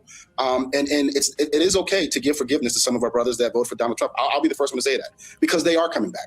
And what I will say is look at this is not only look at this research, but look at the brothers that Roland and Cam mentioned. Look at us as partners across the country, because we have committed to say there is no beef with us. There is no gripe or there's none of that. Our job is to make sure not only our priorities are heard, but that the candidates across the country that are running, that they are running on the right platform that's going to get, as I like to say, Tyrone off the couch. And that should be the motivation for all, a lot of campaign managers across the country. Put that on a post-it on your wall, on your whiteboard, whatever you talk to your staff with. What are we doing to get Tyrone off the couch? Because the margins are going to be simply that close. Absolutely. Greg. Thank you, Roland, and thank you, Brother Bland. Just 5 seconds. I'm a teacher. I started teaching in 1987 in one form or another, K-12, undergraduate students, graduate students, law students, and then most people with not even going to school. And looking at your report, my question to you has to do with the form of messaging.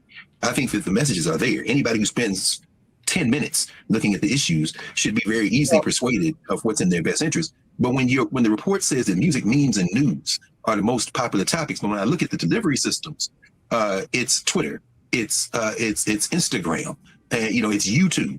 And I think, how do we approach this question of, I used to call it illiteracy.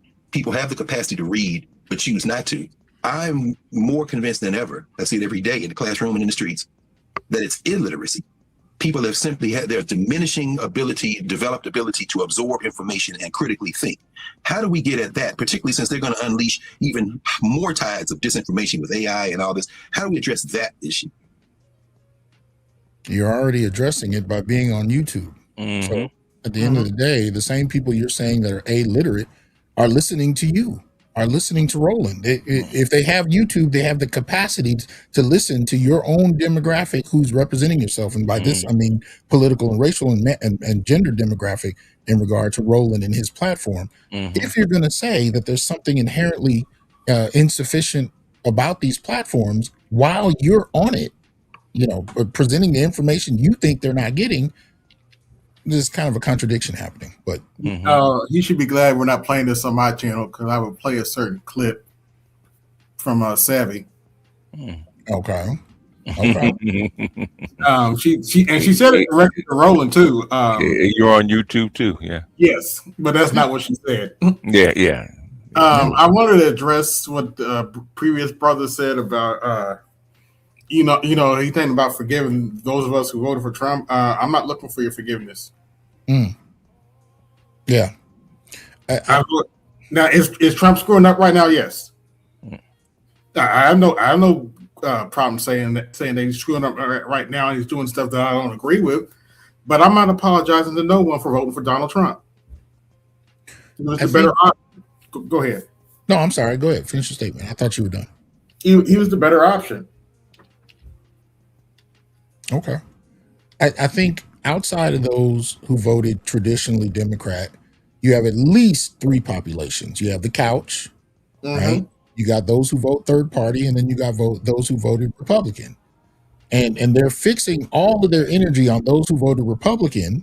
And Roland, showed you the 19% stats or whatnot.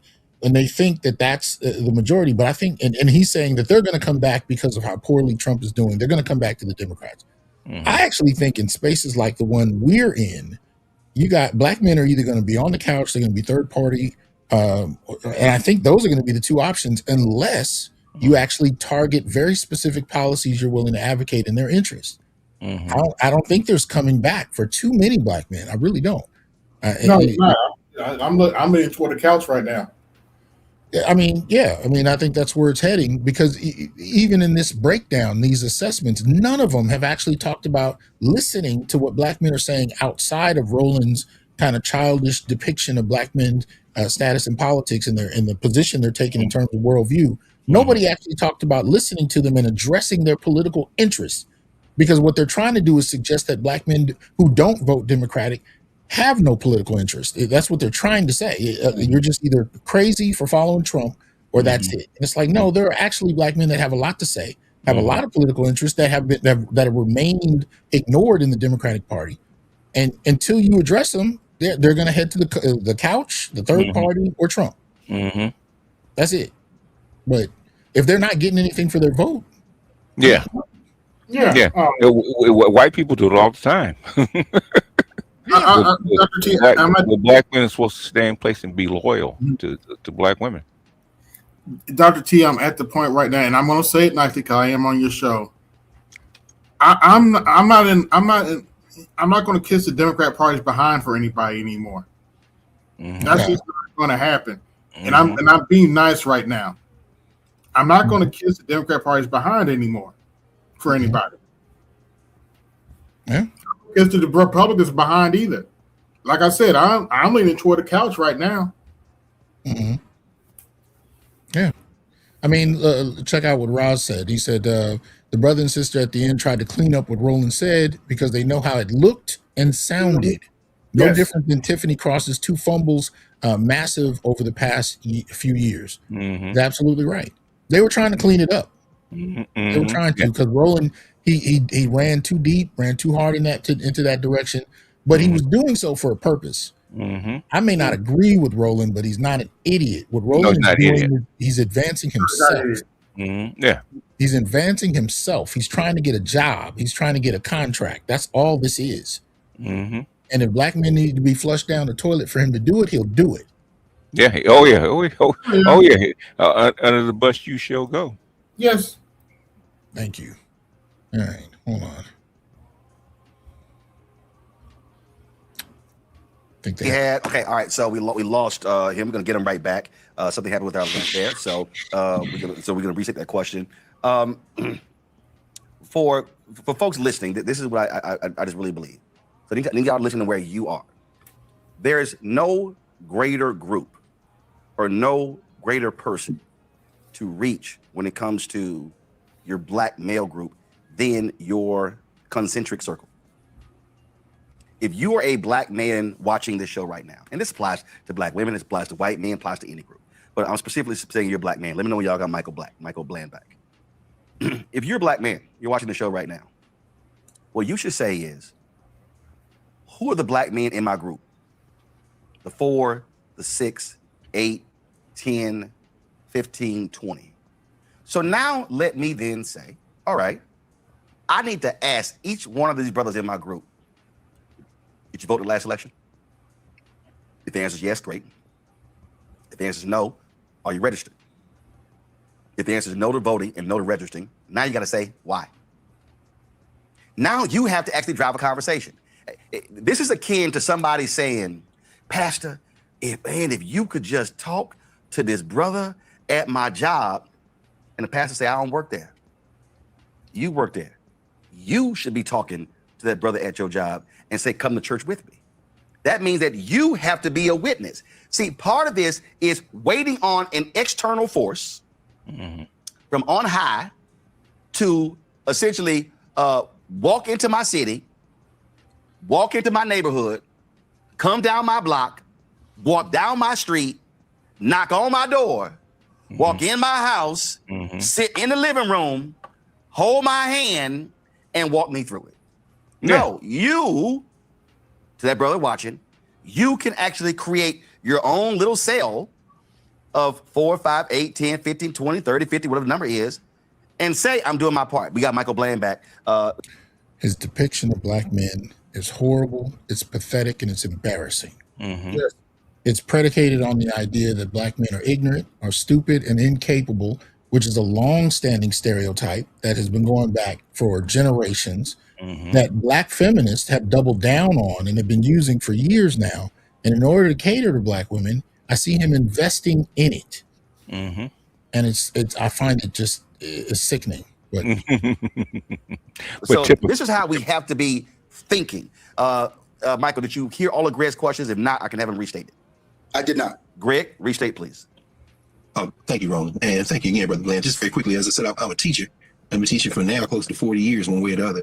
And from K-12, high school, graduate student, oh, no, man, thank you. I mean, we're all educators in one way or another, and I see y'all do political education as well. My question is about literacy. My question is about messaging. I think that the messages are there. I think that, 5 or 10 minutes and just sitting and thinking about things after having consumed some information should clarify a lot of things for folk.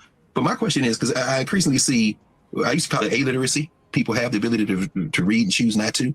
But now I'm trending toward thinking about it as illiteracy. They really don't have a developed capacity to absorb information and think critically. When I'm looking at the report and you say that most people respond to music, to memes, and they say they're seeking news. What you say about half the people seek news and 44% get it from their feeds. And I'm looking at YouTube, Instagram, Twitter, Facebook, TikTok. I don't consider any of that as really being able to consume news and critically think. I see it as people just being stimulated and switching around. How do we address the question of illiteracy?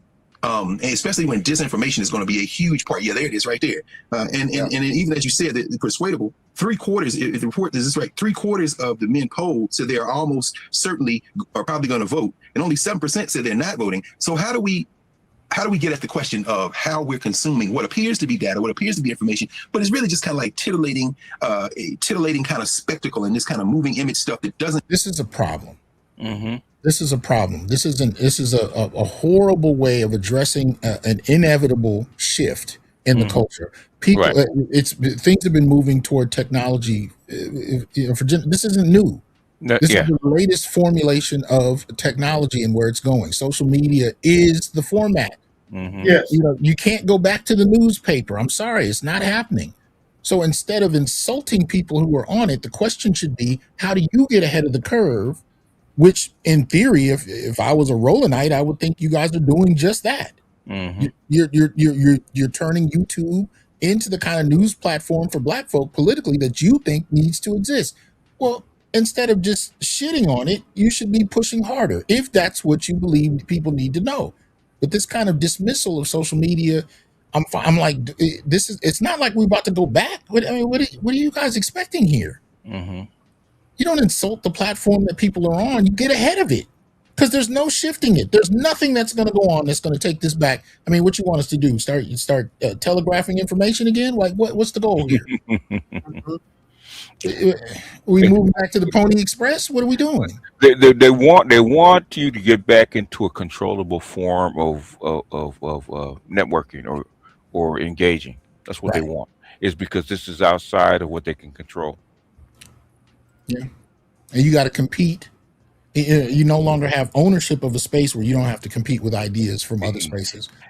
Because black women know how to invade other forms of organizing. Okay. Mm-hmm. Well, the thing is, they haven't figured out how to invade black male spaces in social media. All right, hold on. Here we go. Really foment critical thinking. I think Roland, he prefaced this earlier in the conversation. The political game has changed. And again, I go back to COVID. Remember, COVID kept us in the house for, in some parts for half a year to a year. And be it all, you look at some jobs are still remote, 5, 6, 7 years later, right? And so what did that force us to do? It forced us to constantly pick this thing up because we were bored. We were stuck inside the house. And that became a conditioning. That became a, modern age. This is what I'm going to do. COVID was an amplifier, but it was already happening. Yeah. It was. Let's not act like COVID created this. It didn't. But the thing is that that's where the switch happened. Yes, so it's an amplifier. I agree. So the majority of people are actually on this social media platform, and they haven't made the adjustment yet.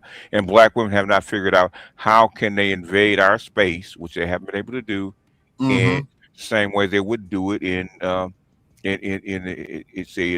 local forum, right? They just walk in.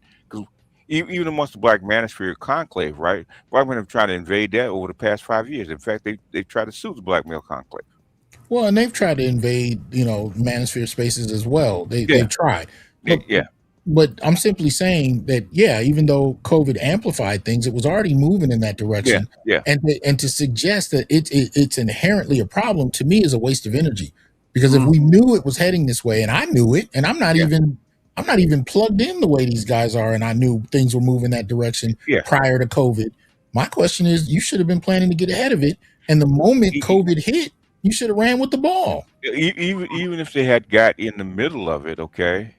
The thing is, their strategy and the way they do things is not compatible with their message, right? Okay, because one thing that social media is going to do is the strongest argument is actually going to win out over time. Okay, and the thing is, they've lost control, and this is not just here. This is also white women doing the same thing in the UK. Sure. Okay, but I will tell you what confuses me about this, though. Now, I don't think Roland came to YouTube with this mapped out. I mean, didn't he get kind of pushed out of TV One or wherever he was? He did get pushed out of TV One, exactly. But I will credit him with, instead of just going to network and stopping there, he came to YouTube and he built a platform. Right. I'm not saying I agree with a lot of the things he says or any of that, but I'm saying he built a platform.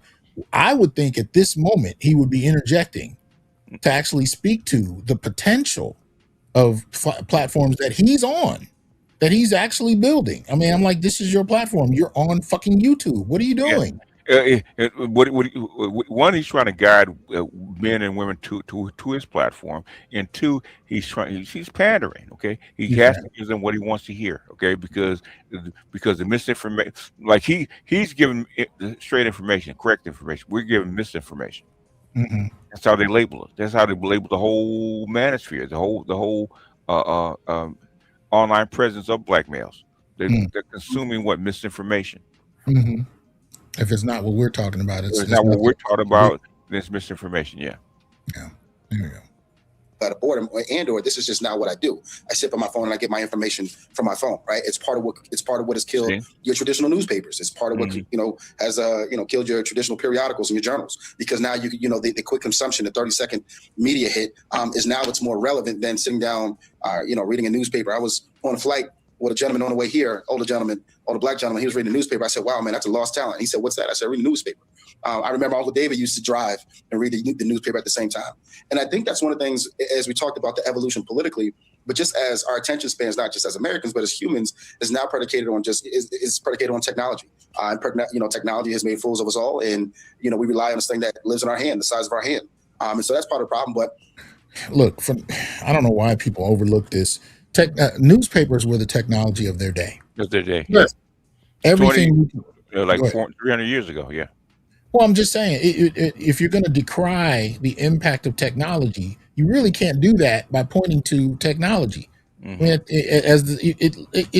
the newspaper was a stopgap. If anything, any form of technology is generally considered a stopgap for whatever's going to come out later. So at the end of the day, the newspaper is one frame in time, and you want to treat it like it was, the exalted, perfect, whatever. But it was always in motion. Go ahead. I'm so glad you said that, because this is something I've told older black Christians. Because your father's a preacher. They swore up and down that King James version was the default definition of the Word of God, even though that wasn't even the language spoken at the time, and the printing press wasn't even invented till 1,000 years after Jesus was on this earth. Yeah, but y'all scoff at technology, but you don't even realize the people would probably scoff at what you're using right now. There it is. Yeah. And if your concern is the state of the Bible and what form it's presented in, Bible apps were some of the first apps I'd ever seen. Like, they were there. Yeah, they were already there. Yeah. So if you want to spread the message of the Bible and you're mad that people aren't picking up the physical book, guess what they can do? Yeah. Not only can they read it on their phones, but it can send them alerts at different times of the day with specific chapters. If We have anything, other Bibles that we didn't have access to before. Oops. Christianity has always used the modern technology to get its word out. So, but that's what I'm just saying. If that's your mission, yeah. But Yeah. their mission is control. It's not to get the word out. Okay, they're trying to force you back into the matriarchal, the standard matriarchal patterns, Right. standard matriarchal organizations that you came from. Okay, Yeah. And you can't control it when it's this dispersed. you can't, which is why I've always resisted the centralization of this space. Mm-hmm. Well, we got to get together. You got to build it. You got to make this an institution and have rules and regulations and blah blah blah. And the reason it works is because it's decentralized. Yes. Briar Patch. Yes. Here we go. In that problem, it is created, or in that crisis, it has created opportunity. And so that's why the research is based like this, because understanding that's where 18 to 45-year-olds, that's where they're mostly focused on. That's what's usually in their hand is their cell phone. So why have you in your hand? I need to learn how to communicate with you and figure out where you get your information from, be it all what information, because I can tell you who has done this research, maybe at the very least, not just with Black men, but with Democratic voters, it's the other side. And so we wanted to have the opportunity to take the chance, because our job is to move Black men and Black families across the finish line as a whole. But we want to take our time to say, how do we communicate with Black men 18 to 45 years old? And we learned that it is in technology, and it is in, it is in now legacy through Instagram, some even Facebook. I didn't even think Facebook would pop up as the top medium. Everybody forget Facebook is how women communicate, believe it or not. Modern women now, especially Black. My mother's, she'll be 88 this year, right? How does she communicate and keep up with what's going on? Facebook. Which is why a lot of black men actually left Facebook, is because it became a woman's medium. Yes. Yeah. Facebook is a dominant force. Everybody see the shiny object. People think TikTok is all that. No, it's a ton of people who are on Facebook, and there's a ton of folk who communicate. And so what I tell people all the time, you got to be everywhere. When I meet people and they say, "Hey, how can we follow you on social?" and I go, let's see. We on YouTube, Instagram, Twitter, Facebook, TikTok, Snapchat, LinkedIn, Spill, Spoutable, Fan Base, Tumblr. We on all those. And so my deal is, I don't care where you at. I want to reach you. That's right. That's right. And look, and you have to know and think about it. You have to know and understand who lives on those platforms. We talked about TikTok. People say, "Oh, all young people on TikTok." No, it's not all young people. It's actually women, younger ladies. Those are the ones that are on TikTok. Black men are not on TikTok, right? And so you've got to understand those mediums, and social mediums. Absolutely, Michael. Where can people go to read the full report? Okay. Any thoughts? No, basically, this is more about control, okay, and that's what he's talking about. And he's pandering to Black women. What he's trying to do is trying to teach the Democratic Party and Black men how do you actually manage these Black men that have gone wayward. Yeah, how do you these Jermaines have gone wayward? If Jermaine's gone wayward, how do you bring him back into the fold? How do you manage him? Yeah. And a lot of stuff was actually correct. But the thing is, at the end of the day, I still have to represent. Come on, baby, you got to do this. Okay? What we got to do. I know it's rough. I know they're hard headed. I know they're jealous of you. Things that's the way you have to do things. Well, I wanna actually play something we referred to earlier. And the quickest way I found it was on Phil's channel. So shout out to Phil. Phil Scott, media. Yeah. But we're gonna talk a little bit. We're gonna give Nina Turner a moment to explain Black men's relationship. I have a short. Yeah, I just made it into a short. But go ahead. Oh yeah, just to give her a chance to explain the relationship between Black men and the Democratic Party. Here we go. What's your read on why so many Black men, Hispanic voters have found in Trump something to admire, something even to vote for? Madam Editor, I'm glad you asked me that question. For me, the Democratic Party emasculates Black men. And I think Hispanic men probably feel the same way. And I say this because they weaponize identity. When and where we enter, who we are, how we identify is important to who we are, just like our fingerprints. But if you're not going to use my identity to advance a social justice cause, and you're just going to use my identity as a blunt force object, now I got a problem. So what the Democratic Party does, they put Black women on a pedestal and they say, we're the mothers of the movement, or we saved the party. but yet you don't put forth policies that save Black babies. You don't put forth policies that deal with the maternal death rate of Black women and Black babies in the United States of America. You don't do those things that lift and edify. Yes, identity is important. Both parties use it differently.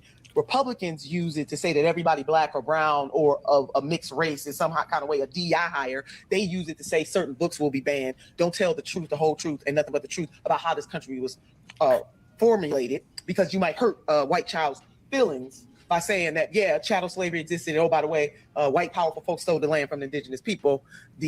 So all of those things, Chinese Exclusion Act, I mean, we can go down the list. But Democrats use it in a way that alienates other folks, and it offends me. So when I talk to Black men across this country, they don't see themselves in this party. It's one thing to recognize the power and prowess of Black women and the sacrifices that we make. It is another thing to put us above Black men. The Black struggle, Black men and Black women have to be together.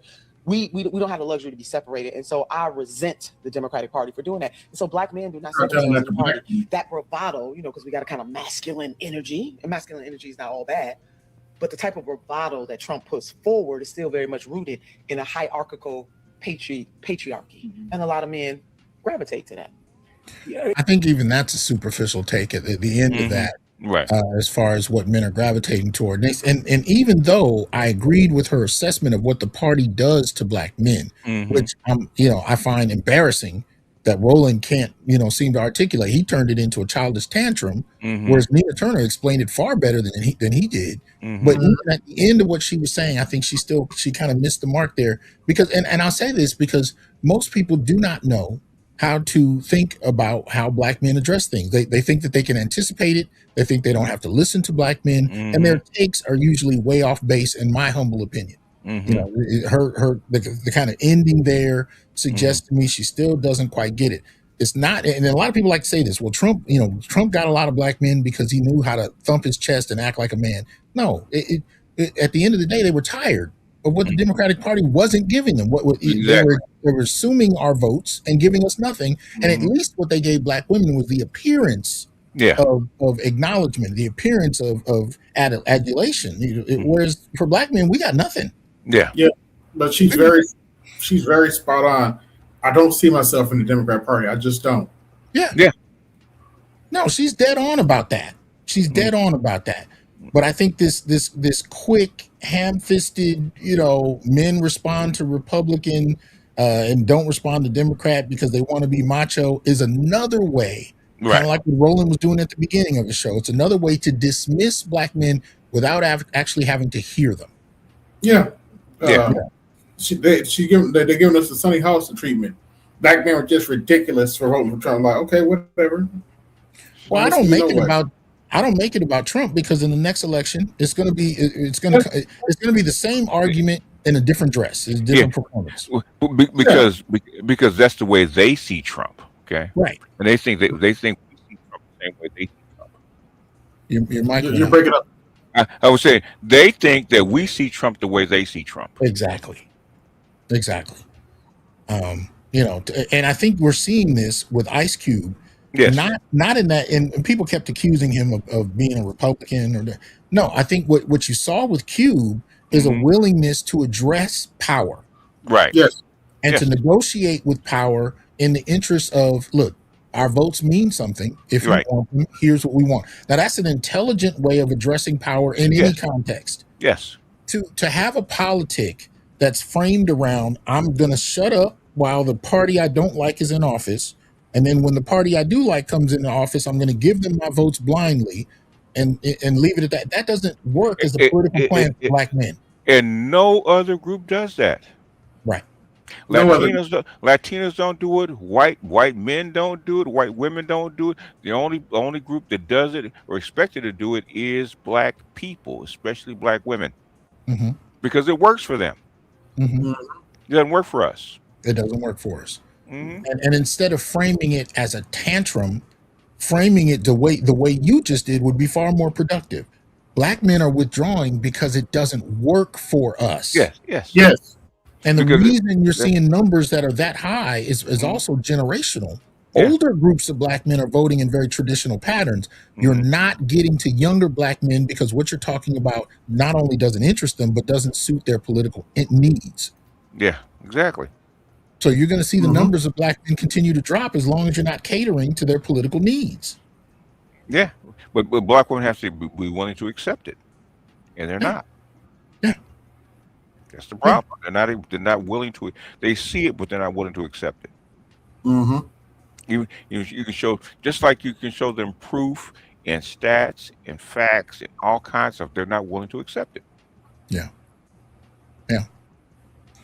Well, look, I don't know if you guys have anything else you wanted to show, but I just, I really wanted to have this conversation. And honestly, Mm-hmm. I was in the position of being able to hear my favorite YouTubers' takes. You know, I'm in such a position where I can ask them to show up, and I get the luxury of playing something for them and hearing their responses. So it's a Yeah. bit selfish of me. I acknowledge that, but I wanted to hear what BGS and AB had to say on this, and I Mhm. hope you all enjoyed it as well.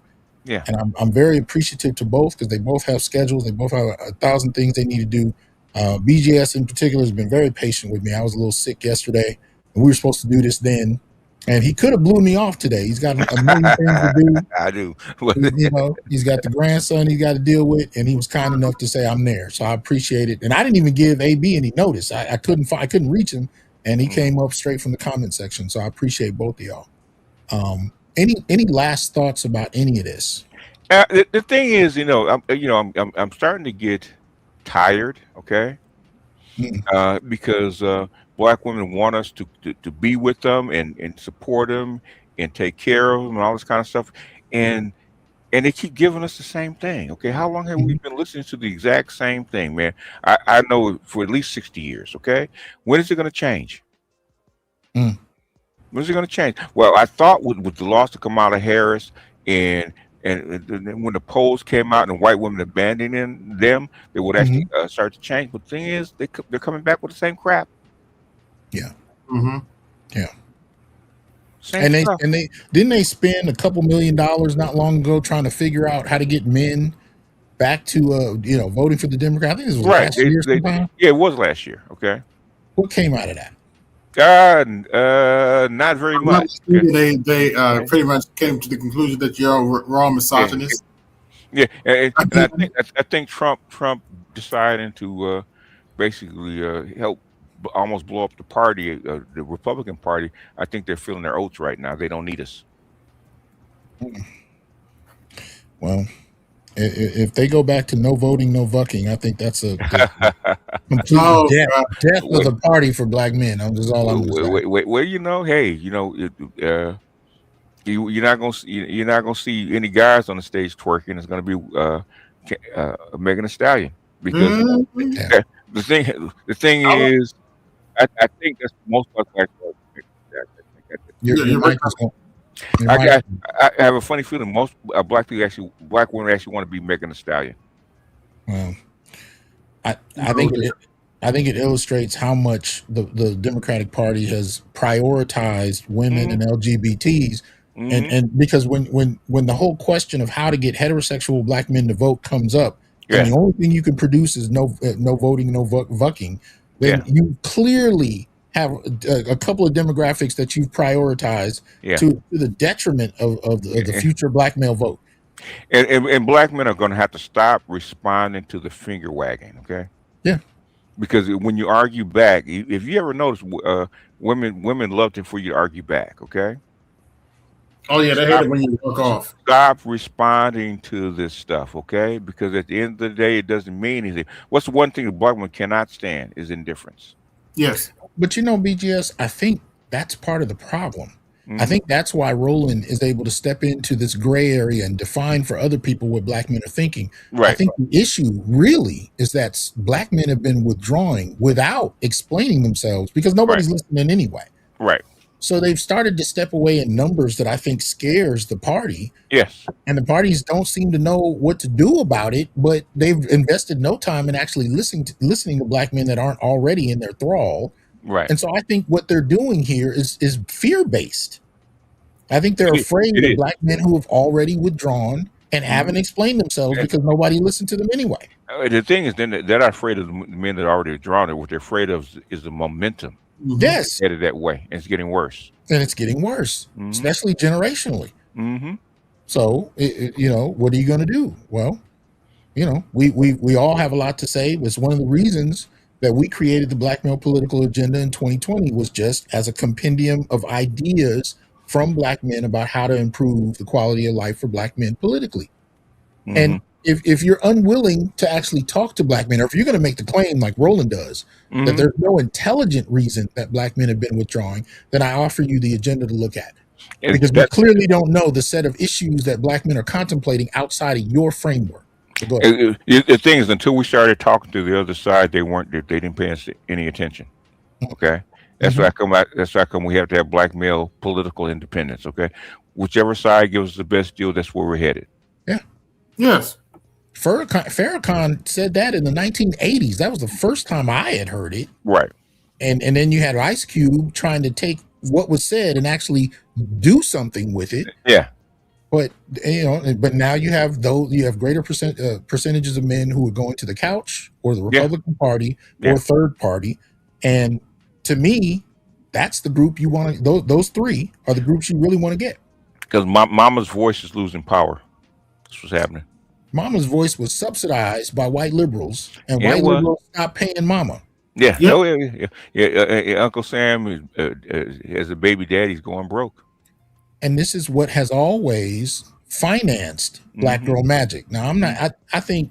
Look, I think Black boys have magic. I think girls have magic. But what has also always subsidized Black girls' magic is white liberalism. Of course. And Mhm. white liberal money. But we've never been told that. See, Black women present it as just their natural greatness. White folk don't say nothing about subsidizing it. And Black men are like, this shit smells fishy, and we've been saying that for years. When the money when the money got cut, and we started to see things falling, Black men were like, this is what we've been trying to tell y'all for years. We have. Yeah. And we knew it. Roland gets up and says, well, y'all got to stop throwing a tantrum. It's not a fucking tantrum. We knew that something was afoot, something didn't smell right, and everybody gaslit us about it. Now you want Black men to shut up and fall into place? And No. fall in place. Yeah, get back in line and do and be a real man, right? No.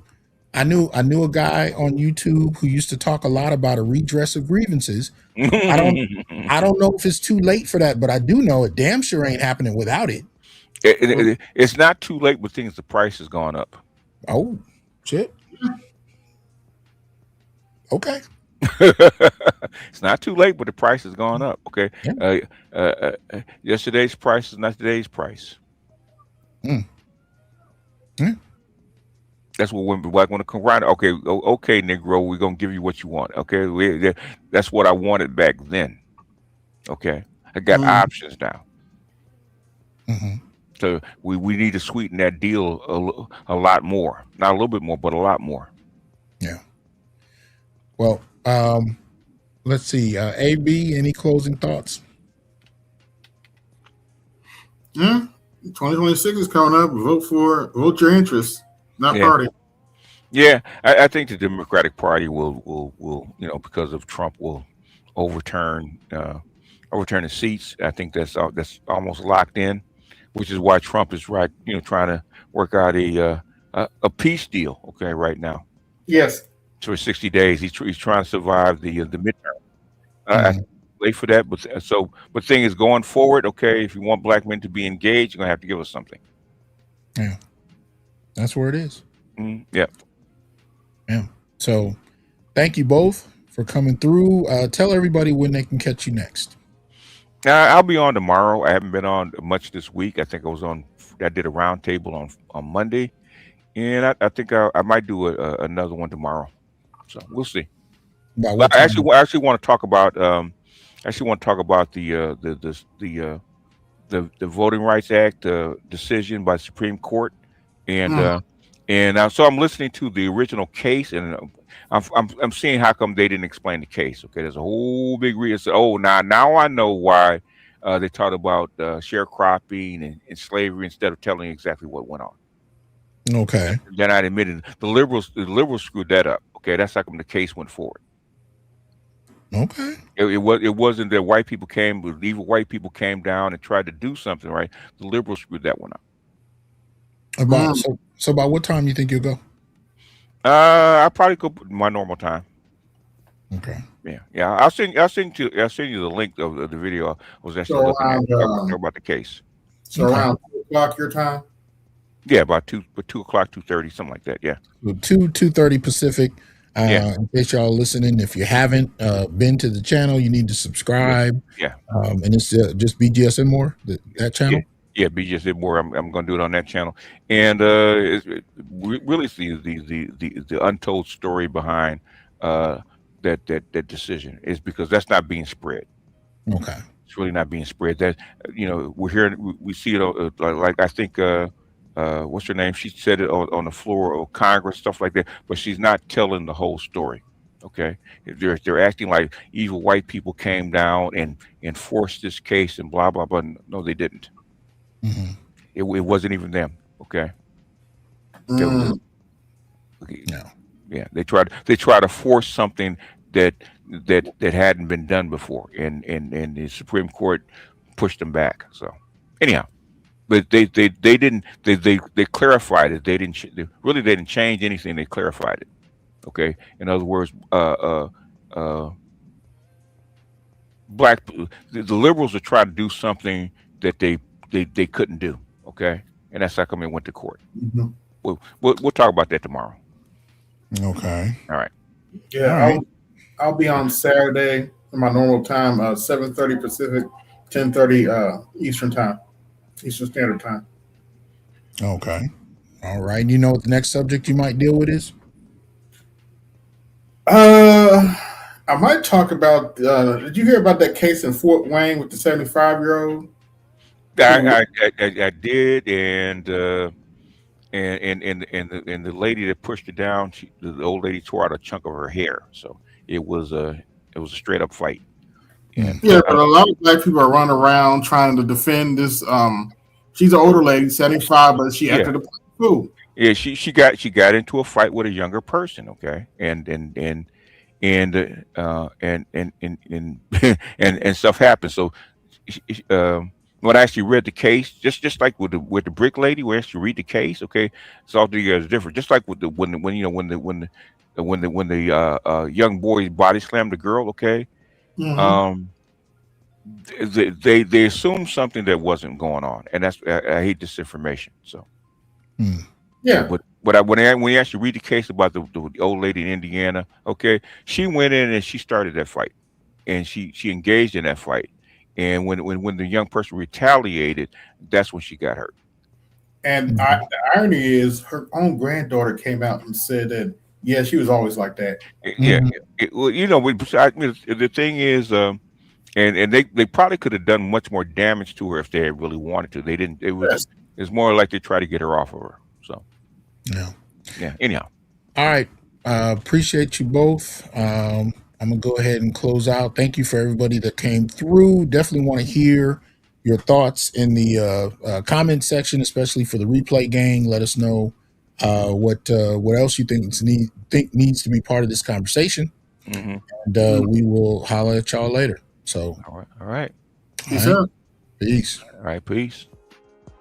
I am here to tell you, brothers, we are not criminals by birth, perennial rapists, incapable intellects, man-children, sperm donors, child support wellsprings, success objects, walking phalluses, ATM machines, lottery tickets, unintelligent henchmen, valueless assassins, pro bono mercenaries, unpaid bodyguards, interchangeable stepfathers, child discipline proxies, unpaid repairmen, workhorses, emotional tampons, or any other socially accepted dehumanizing stereotype. We are thinkers, inventors, innovators, leaders, fathers, and men.